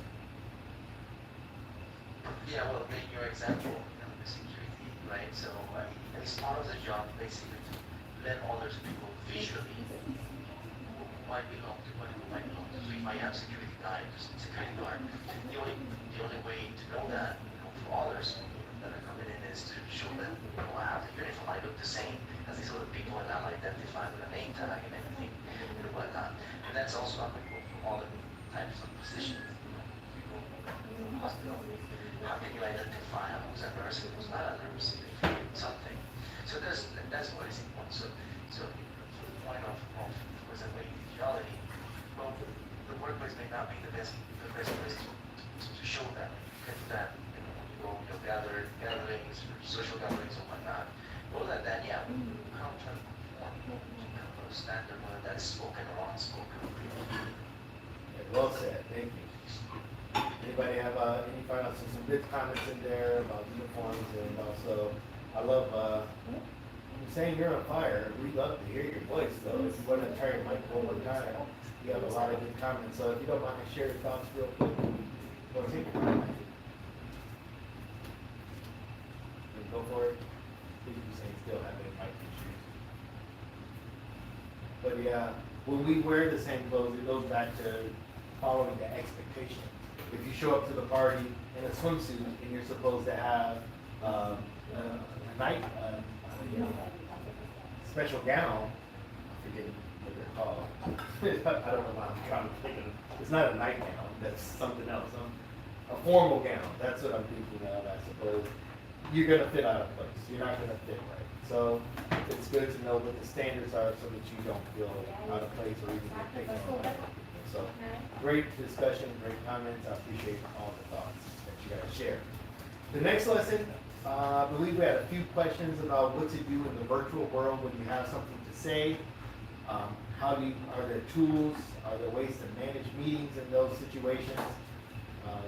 There's some faux pas, some errors that we make, some things that we do that we maybe don't even realize are rude or inappropriate online. So take note of some of the different examples that you see in the video. At the end of the video, there's going to be some more examples that we'll write out on the slide. If you see any of the things that you do or have seen, it would be cool if you wrote that in the chat box, and it's kind of a commitment that I'm not going to do that anymore, or I can see why that's a problem. So some of these things apply to us. Some of them won't, because of if you are doing online meetings with Skype, we are limited by the software that we have, so we can't have backgrounds. We don't have the hand raise option. So there are some things that we don't, some functions we don't have, but if you do have them, they're great tools to keep in mind.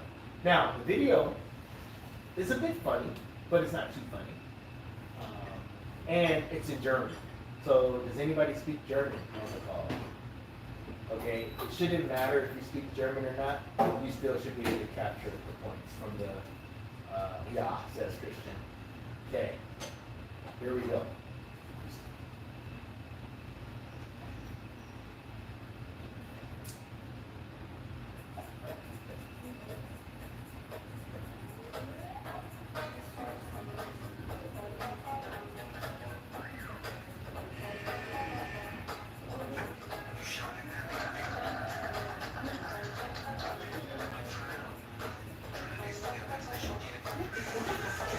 What is that?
It's, of course, quiet, whether it's a blank wall or degrees or diplomas on your wall or certificates on your wall, flowers, plants, art, appropriate artwork on your wall, something, that's, visually appealing in the background.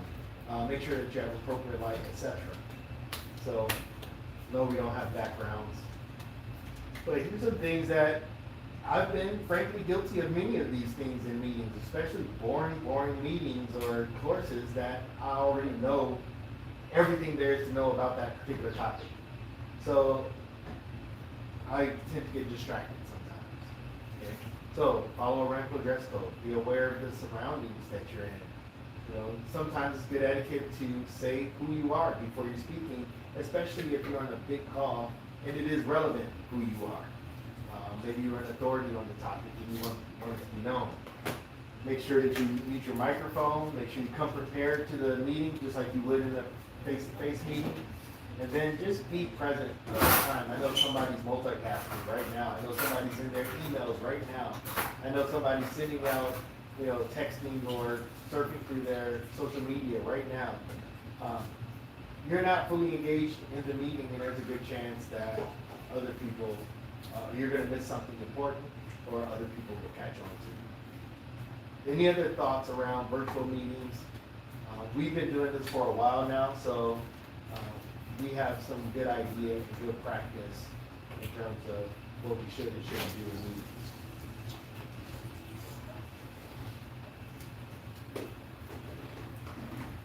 Here's another area I don't want to spend too much time on because it's a bit on the the negative side, but it's a fact and it's a reality of things that we see in the workplace. And so I really want to emphasize that this is not a course on corporate standards. It's not a course on HR behaviors and fundamentals. This is not to be a workshop on harassment and bullying. However, these things come up in etiquette and professionalism situations. So it's important that we at least mention them in this lesson, that there are certain behaviors that are not only not tolerated at Aramco, but create hostile environments in the workplace that can not only get you fired, but could also get you either arrested or deported. So this is a good lesson to pay attention to. And the sad thing about it, a lot of the behaviors that you will see in this next section are very common. So if you see something that you've seen at Aramco in one of these videos or on one of these slides, I'm going to ask you to give me an acknowledgement in the chat box, just to prove a point. Okay? So if you look at this picture, what do you think's going on in this picture? What do you think's happening?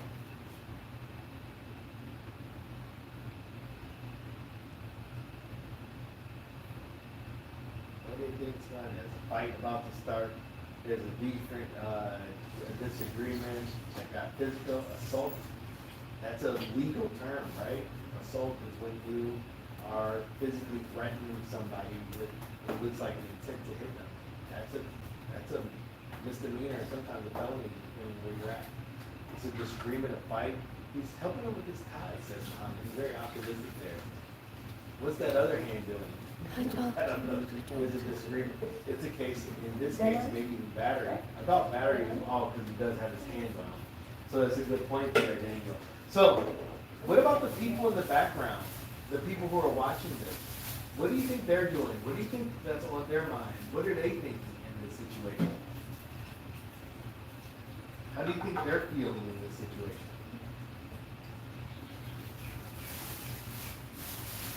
They're enjoying the show. Kids five, maybe scared, maybe uncomfortable, confused, frustrated, disbelief, surprised, maybe irritated. Let's keep the show on the road. If that guy had it coming, maybe they're excited and happy. The idea is it's nothing, that's a good question. The next question is, so what would we do? What should we do? What would you do if you were in this situation? Would you speak up, or would you be also intimidated? They just had it to fun. It's a good old fun. Yeah, this is something that maybe we don't see every day, and inshallah we don't. or Allah samahala, we do. But if it does, it definitely creates a hostile, work environment. And Andre says we should speak up, say great, let's stop this, step in and call security. So the next video is going to show us the importance of having a respectful work environment and showing the impact of bullying and harassment in a work scenario. So let's watch the video and see what we can pull out of this, and we'll have a slide to show some other behaviors that are not tolerated here at the range.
In addition to the ones that you saw in the video, how many of you have seen any of these behaviors in your work life? Okay? Maybe you were the culprit. Maybe you're the one doing it. But maybe it happened to you. Maybe you've seen it happen to somebody else. I'm not asking you to tell the details, but give me a thumbs up if you've seen any of these behaviors in the workplace. From the video or on the slide here.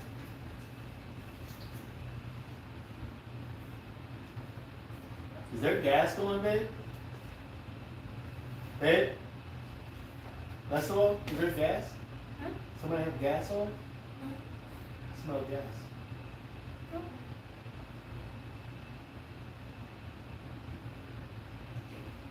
Never mind. That's the one. Hello? Okay, so most of us have seen these behaviors. The sad part is that most of these behaviors, if not all of them, would fall under our GI that prohibits this type of environment. Okay, the GI specifically is GI 0155015. So you can find that on our HR website, and it'll outline pretty much those behaviors, saying that they're not tolerated.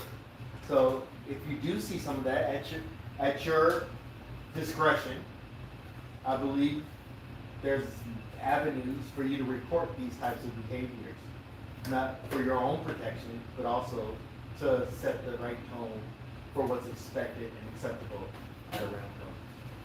Again, this is not a course about harassment and the proper procedures for that. This course is basically saying that there are certain behaviors in that are not only expected, but are preferable, or not only preferable, but are expected here at the Ramco. So it's not only about being polite, it's the policy. It's actually, we have policies around these types of behaviors. Okay? Last but not least, the golden rule. What does respect mean? Anybody have any idea what this word respect? We use it a lot, but do we all have a common belief and understanding of this phrase, respect? But just go ahead, as we wrap up this lesson, go ahead and put your thoughts in. What do we mean when we say respect? What do we mean when we say respect? Be humble, be polite, listen carefully. These are all different behaviors that would lead and show respect. But what does it actually mean to respect? Miller says to accept and protect others' opinion. I like that. I like that. Aha. Well, you know something about the golden rule. Well, put in the chat box is the golden rule. So I'm going to go ahead and let you explain a little bit more about what you mean, if you don't mind. You've been a very valuable contributor in today's talk, so thank you for that. I'll give you one more chance, or yet another chance to clarify your very important point. To me, that is what respect means. And that's the definition of the golden rule. And I'm trying to unmute you. And there you go. Well, explain to us this golden rule and this, what do you mean? Basically, it's treating people exactly the same way you want to be treated in terms of respect, in terms of anticipating the other person's expectations of good manners and how to talk, how to approach a person, what to do and what not to do. Yeah, don't do anything to somebody that you wouldn't want done to you. Treat other people the way that you would want to be treated. The only problem with the golden rule is that we all don't need to be or want to be treated the same way. We all don't come from the same background or experience, so there could be a challenge with this golden rule. So the caveat, it's okay. If you start out with the golden rule, you have a good chance of succeeding because your intent is to do a good thing. But maybe it's okay to wear shoes in your house. It's not okay to wear shoes in my house. So you're saying, I'm just going to do what I would normally do? No, that wouldn't be necessarily appropriate. So the platinum rule is to treat people the way they want to be treated. Okay? And I'm going to give Andre the floor as well.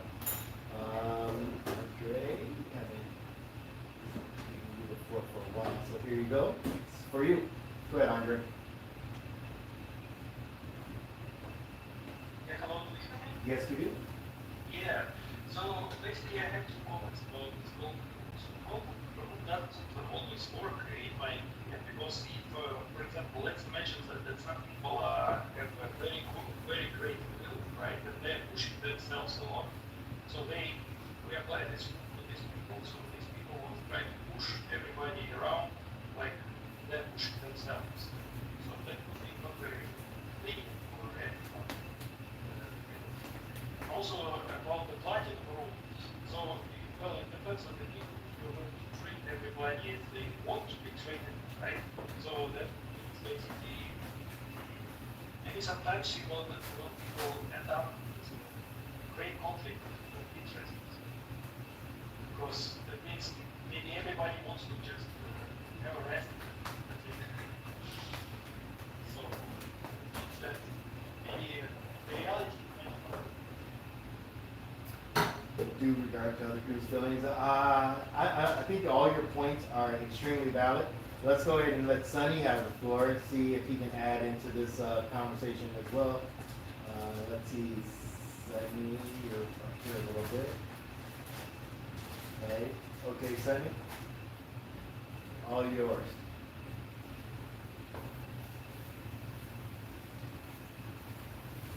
can't hear you if you're talking, Sonny. Hello, Sonny? Sonny says, due regard to others' feelings. Oh, giving due regard to others' feelings. So the bottom line here, Andre, if you want me to accept and respect and appreciate, different things that you believe that go maybe dead set against my values and what I believe, there could be a conflict with this notion of the golden rule, however, is what you're saying. And then on the other side is if I'm expecting you to treat me the way that I want to be treated, even though it goes against your values and rule and beliefs that are deeply rooted to the core, then that could be a challenge as well. In the Hadith, I've learned a very, I didn't read it, but people told me about it, that there's a Islamic saying that goes, Habla hikma tahibla nafsak. Love for your brother what you would love for yourself. Something like that. Is that correct? One of my Islamic brothers and sisters tell me what, if I'm accurate in that quote, it's correct? Okay, yes. And so to me, that really gets at the heart of respect. The intention is not for me to accept and believe everything that you believe, and for you to accept and believe everything that I believe, but to respect that you have the right to believe what you want to believe and live in a certain set of boundaries that we have for each other. And for you to be comfortable, and not to sound too overly liberal, if you will, is to let you live in your truth. This is your truth and what's right and good for you, and I'm going to respect that for you. So respect in the workplace simply means treating people in an appropriate manner that's in bounds with what's acceptable behavior for them as well as the environment. So if you go back to the chat, you'll see lots of ways in which we show respect. Lots of different ways that we show respect. So some people had give due regard to other people's feelings. With Sonny's comment, give people their value, be polite, listen carefully, care as you would care for yourself, and of course be polite, accepting and protecting other people, listening carefully, being humble.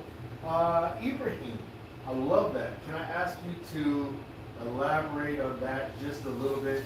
Why it's important to be humble and what that means to be humble? Because being humble could be a bit confusing and tricky sometimes. You don't mind, Ibrahim?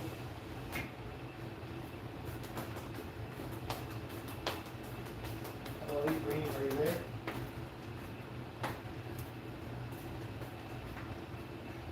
I don't hear you, man. Yes, can you hear me now? Yes.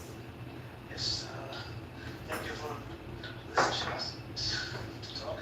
Okay, when I said that being humble is like when you're talking to your supervisors or even for younger generation, for young professionals, to understand for questions and for any help they need. Be humble, like to understand what the other exactly saying. Don't be like a selfish or that type of higher degree or some experience guy that I don't talk to the younger generations. That by being kind, they see you as a role model to the future. They want to be able to help others like the way that you did. I'd like to add on to that. If I'm an expert in something, humble is, I am an expert, I'm confident in what I'm doing, and I'm willing to help and support you. The opposite of being humble would be being arrogant or conceited. I'm really great at what I'm doing, and you need to listen to me, and what you're saying really doesn't matter because I'm going to tell you the best way, because I know what's best.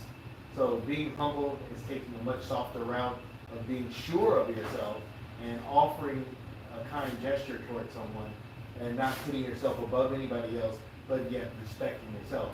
Whereas the opposite would be being arrogant. So thank you for bringing that, because that's a very good quality to carry forward, especially when you're showing respect. to those around you. And you have authority over those folks. So I want to wrap up the course with something good, something positive, and an excellent reference. This book changed my life maybe 30 years ago when I read it. It's called How to Win Friends and Influence People. It's by this guy by the name of Dale Carnegie.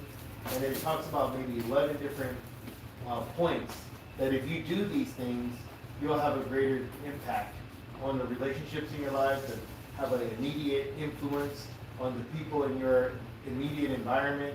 You'll be able to develop and create friendships much more easy if you do these things. And so here's the list of the things that they highlight in the book, and they give great stories in the book of and examples in the book of how you can do these things.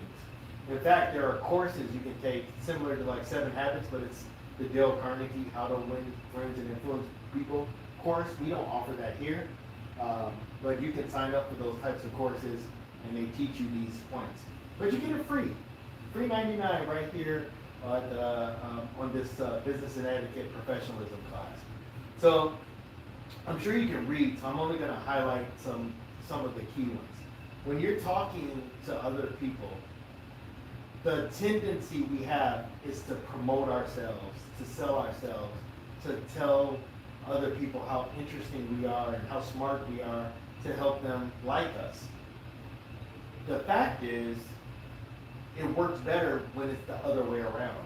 If you really want to get to know someone, if you really want people to like you and respect you, and you want influence over them, you want to listen to them. And there's several points here that talk about that. Talk to their interests. Encourage other people to talk about themselves. Make the other people feel like what they're saying and who they are truly, genuinely important to you.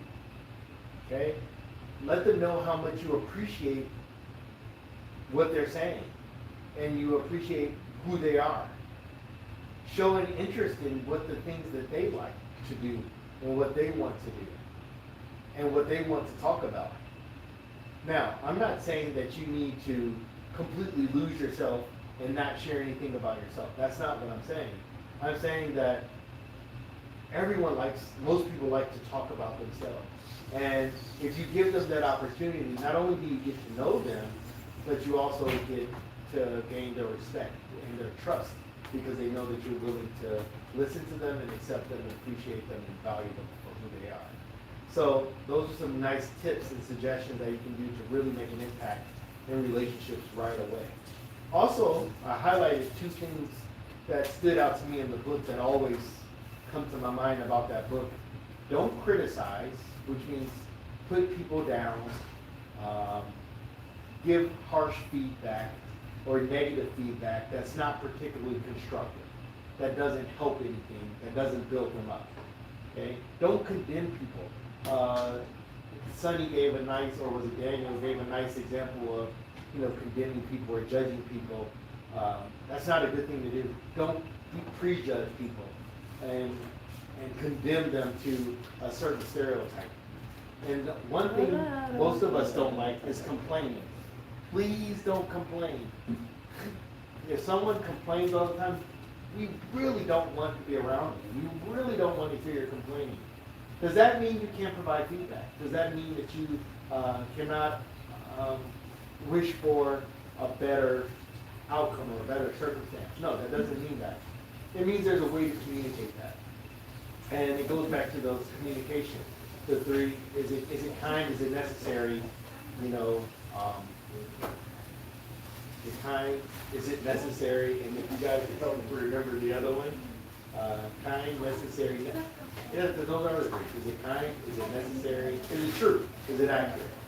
So when you're complaining, before you complain, before you criticize something, make sure that it falls into those 3 areas. Otherwise, better to just keep your mouth shut. And the last one, arousing others in either one, I highlighted that is because when you listen to what people want, and you give them a real purpose of what it is that you want to achieve and the relevance behind it, it gets people excited. So show people what the real value is and what you're trying to share with them in order to get them excited.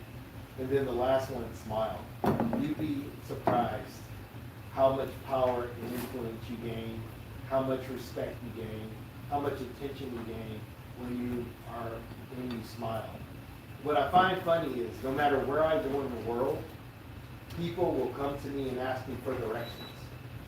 I could be in the middle of Kobar, I could be in Oman, I could be in Ethiopia, I could be in a city I've never been to before. And people always come to me and ask me for direction, and I always wonder why.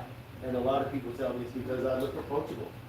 I look like a friendly person that would be willing to help. And it's true. And oddly enough, a lot of times I do know the way.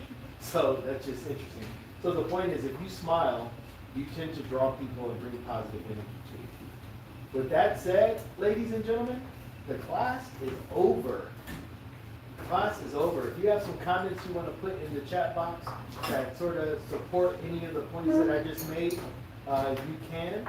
But remember, it is required for you to complete the evaluation on the screen to get credit for the course. And thank you. We had lots of people steadily contributing to the class, and I really appreciate that. It makes it feel like it's more than just a one-man show. So thank you for those who are constantly contributing in the chat box or sharing thoughts on the microphone. I leaned heavily on some of you all. Others of you were quiet in the background, which is fine, as long as you gained something from the course and you had a positive experience. And I'm sure there's a few of you, I can see there's only 26 participants on the call that completely just checked out of the call. That's just the way it goes sometimes. So everyone, very welcome. I'm glad you found the info valuable, Wayne and others. Thank you for your contributions. I actually learned a few things in this call.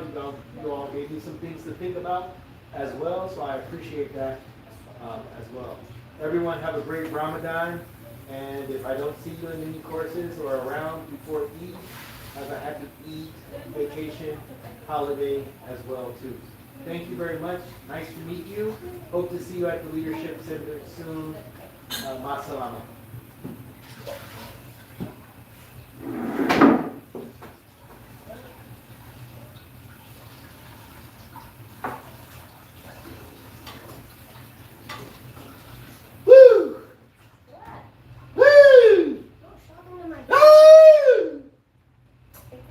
Crazy.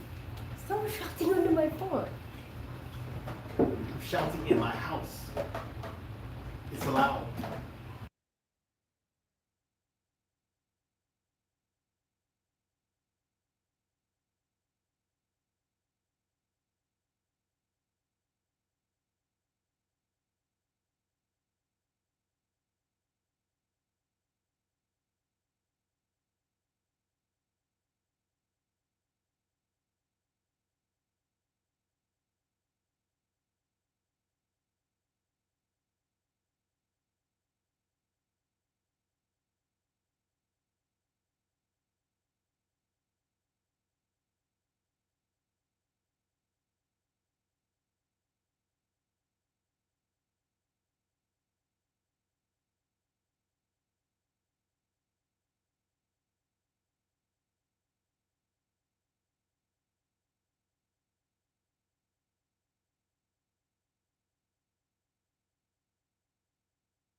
ተጫወቱ ተጫወቱ ባለቤቴ እያስተማረ ስለነበረ ጣልኩኝ። እዚህ ላይ እንዳልወጣ ስራም ይዤ ነበረ ቅድም እና ልንቀሳቀስ ስራም ብዬ ነው። እስቲ ተጫወቱ። አሁን ድምጽ መጥቷል። ሲጀመር 10 ደቂቃ ነው መጣው።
Big.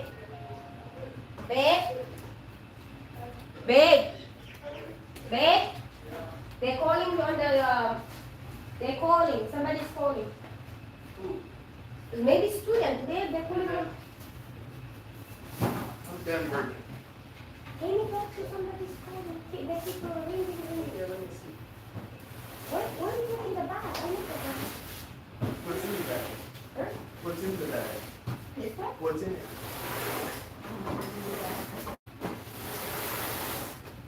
No.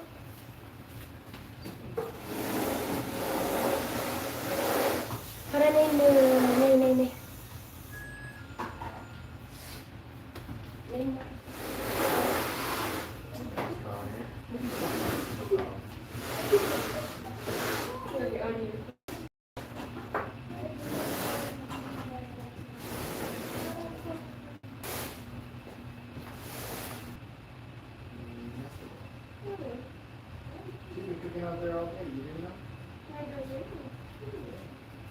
don't smell all that delicious food coming from the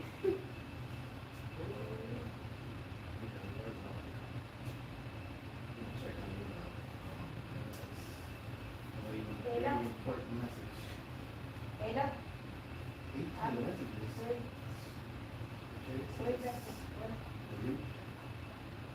Hi Charles, please compare the senses of the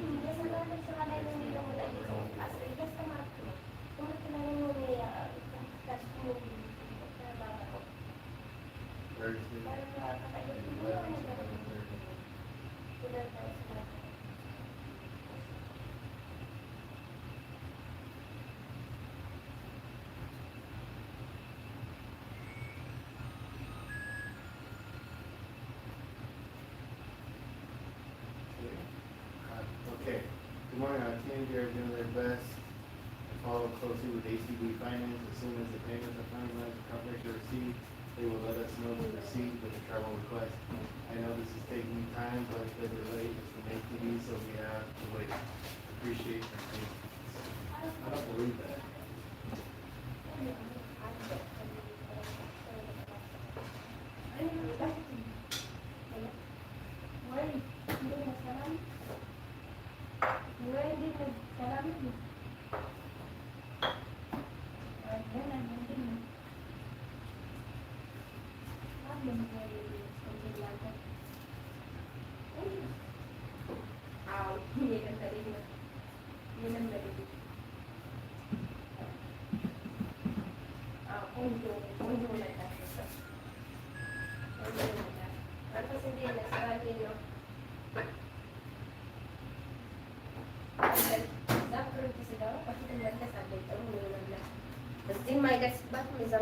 Okay, nothing. Okay, if you want.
በቃ ኧረ ነይ ምሳ ብሉ ግቡ። ስራ እያሰራ እንግዲህ ዋና ሊያስተካክል ታሪስ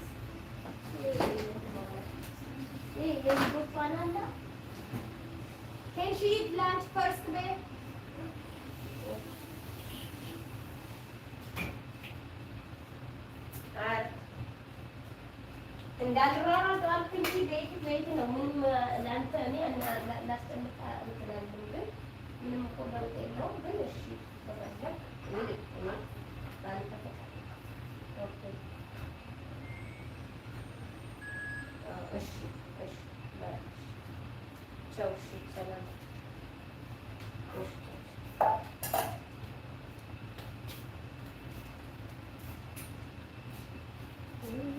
የለውም እኮ ምን ነው እንዲያልኩት ሰኞ ብለሽ ይሻላል። ለካ የለውም ወይ ማለት ተጫዋቱ። ለማንኛውም መውጫዬን ወራ መውጫዬን ሞቅ አድርጉት። ዜዶ መውጫዬን ሞቅ አድርጓት እስቲ። እቺው ተኝታ አደረች። Babe, babe,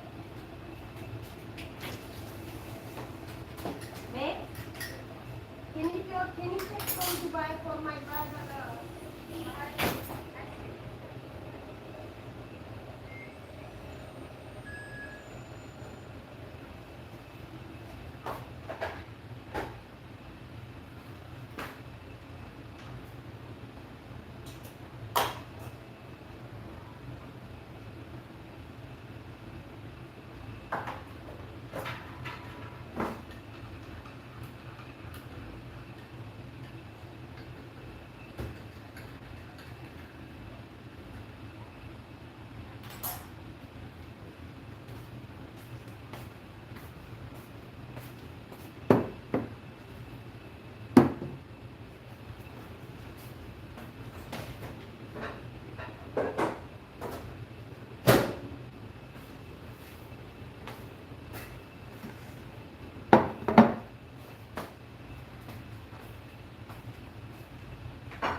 I'm eating and nobody listening ብሏል። ኧረ በቃኝ። አሁንስ በቃኝ።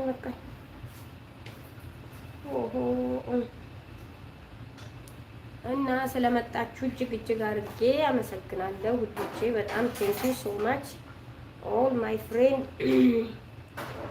እና በጣም ነው የማመሰግነው። ያው ሰዓቷን ትንሽ ብልጥ ያደርጋታል።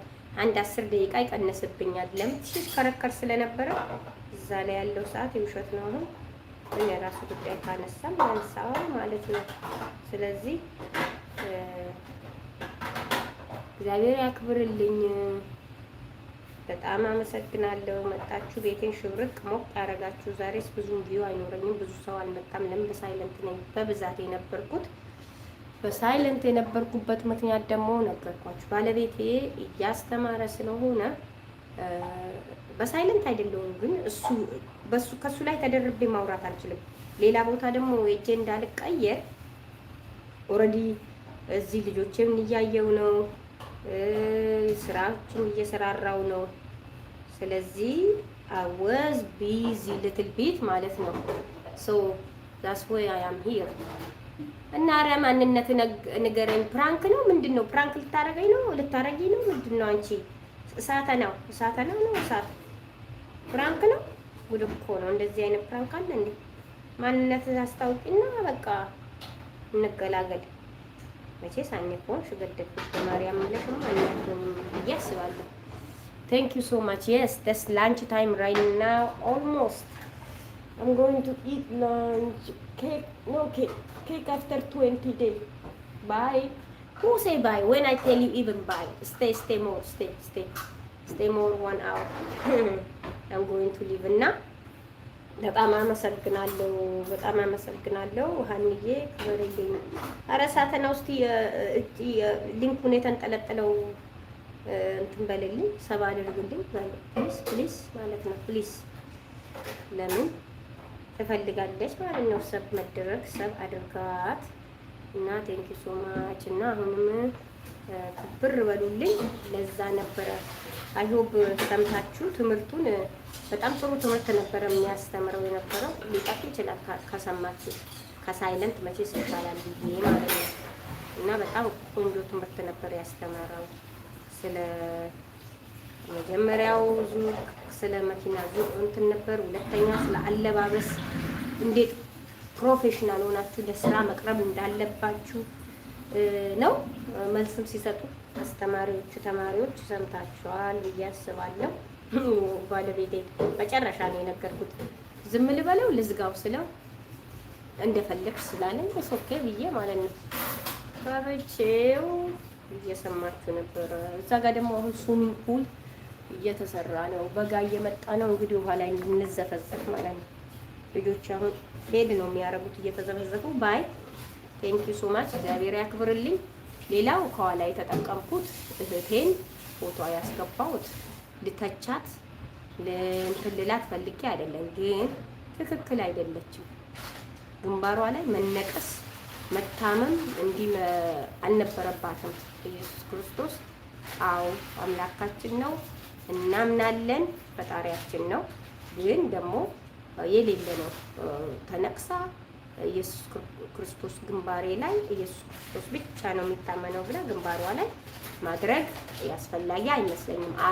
ማወቅ ነው ብዬ ነው ማስበው። ለምን የማታውቅ ከሆነ እንግዲህ ይሄንን ሰዎች ተይዟታል ብዬ አስባለሁ። ያ ነበረ ማለት ነው። እና እንኳን ወደ ቤቴ በሰላም መጣችሁ። እንዲህ ሽብርቅ አርጋችሁ እንኳን አዋላችሁ። ደስ ብሎኛል ስለመጣችሁ እጅግ አድርጌ አመሰግናለሁ።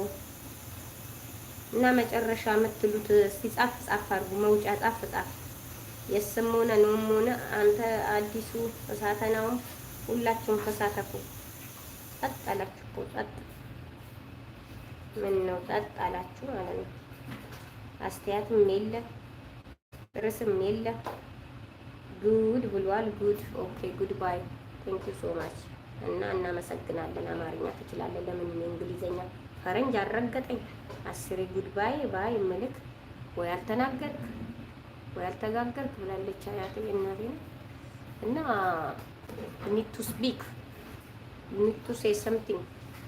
I swear you have to say your name or ጀርመናዊ ነው ሲቲዝኔ ብለሃል። እንግዲህ I don't know, that's good for you, but why you don't say your ማንነት your name, who you are, and thank you for doing good. እኔ ካና ውጭ እንደዚህ ረጅም ሰዓት እየተከታተለ የሚያይና እንትን የሚለኝ አለ ብዬ አላስብም። አፍያ ነሽ እንዴ? አፍን ጥሩ እንትን ትላለህ። አስቆጠራችሁ እኮ እየዘርዘር ነው የቆጠርኩት። ያሉት ማቃቸውን ዘርዘራችሁ አስቆጠርከኝ አንተ። ወይ ማርቲ ምን ነው? ወይ ተናገር። ቻው። ለማንኛውም ውዱ አሳቢ ጥሩ በቃ ምንድነው ደንበኛዬ ብሏል ሰው። ደንበኛዬ ነገ እስከምንገናኝ ሰላም ሁኑልኝ። ባይ ባይ ሁላችሁም። አንቺው ደውይ ከተመቸሽ ማለት ነው። እያየሁሽ ነው። ሁሉ ነገር እየላክሽልኝ ነው። ማንም ሰብስክራይብ ያደርግሽ ምስኪን። በህቴ ሰብስክራይብ ላስደርግሽ እንዴ? የቀረን እሱ ነው። እንትን ተከታታይ እንኳን አይደለችም፣ ግን እሺ ሰብስክራይብ አስደርግሻለሁ። ከሰዎች ማንም የለም። ሜሪ አድርጋሻለች መሰለኝ። ሜሪ ባህሪ ወይ ጓደኞቼ ጋር ነገ አስደርግሻለሁ።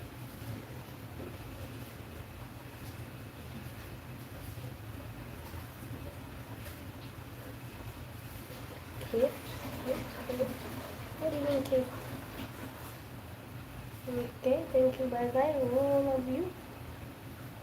Sante bye bye. Yes, tilalla. Good call. Now, thank you. Bye. The end of my day. እና ሀኒ ብትቺ ተዘጋጅተሽ ግብት ብትይ አሁን እንዴት ደስ ይል ነበር መሰለሽ። ሰው አለ። ከዚህ በኋላ ነው ሞር ያለው እንደውም ማለት ነው።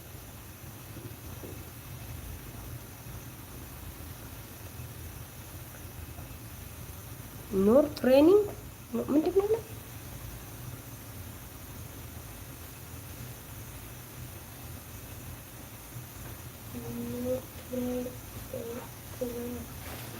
ኖ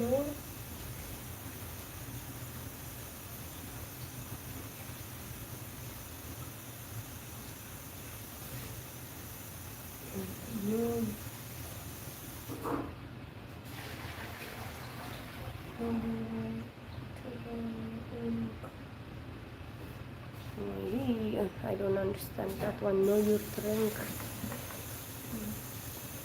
See you tomorrow. See you, Masalama. Thank you so much. And thank you. እናመሰግናለን ሁላችሁንም። ባይ ባይ፣ ጉድ ባይ። ስልኮች የሚረፉ የኔም ራሱ ማለት ነው። እናንተም ይረፉላችሁ።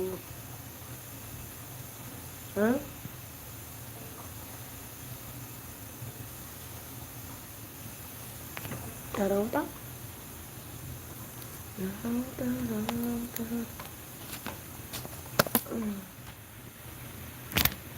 ቻው አንዬ፣ እኔም ልዝጋ። አንቺ ግቢ እስቲ ከቻልሽ ግቢ ከቻልሽ። ሰው አለ አየውኝ በየቦታው ብዙ ሰው የገባ ሰው ስለማይኖር ሰው እስከ ማታ ድረስ ሰው አለ። እስቲ ስንት ሰዓት ነው? አዎ ሰው አለ፣ አሁን ሰው አለ። ግቢ። ኖ አንቺ ነሽ መሰለኝ ኖ ትላለች እንዴ ደግሞ ራስሽ ሳትሆኝ አትቀርም መሰለኝ። ኧረ ተው ፖዘቲቭ፣ አይ ዶንት ላይክ ፖዘቲቭ። ባይ ባይ። የስ የስ የስ ኢዝ ጉድ። ኖ ኖ ኖ ኖት ጉድ። የስ የስ የስ። ኦሆ አንተዬ ፍቅር ያሸንፋል ብሏል። ተው ነገር አታምጣ፣ ዝም ብለህ ጠጣ፣ ነገር አታምጪ። ማን ነው ስሙ የነበረው? ሳተናው። ነገር አታምጣ፣ ዝም ብለህ ጠጣ፣ ነገር አታምጣ፣ ዝም ብለህ ጠጣ። ባይ ባይ ዋይ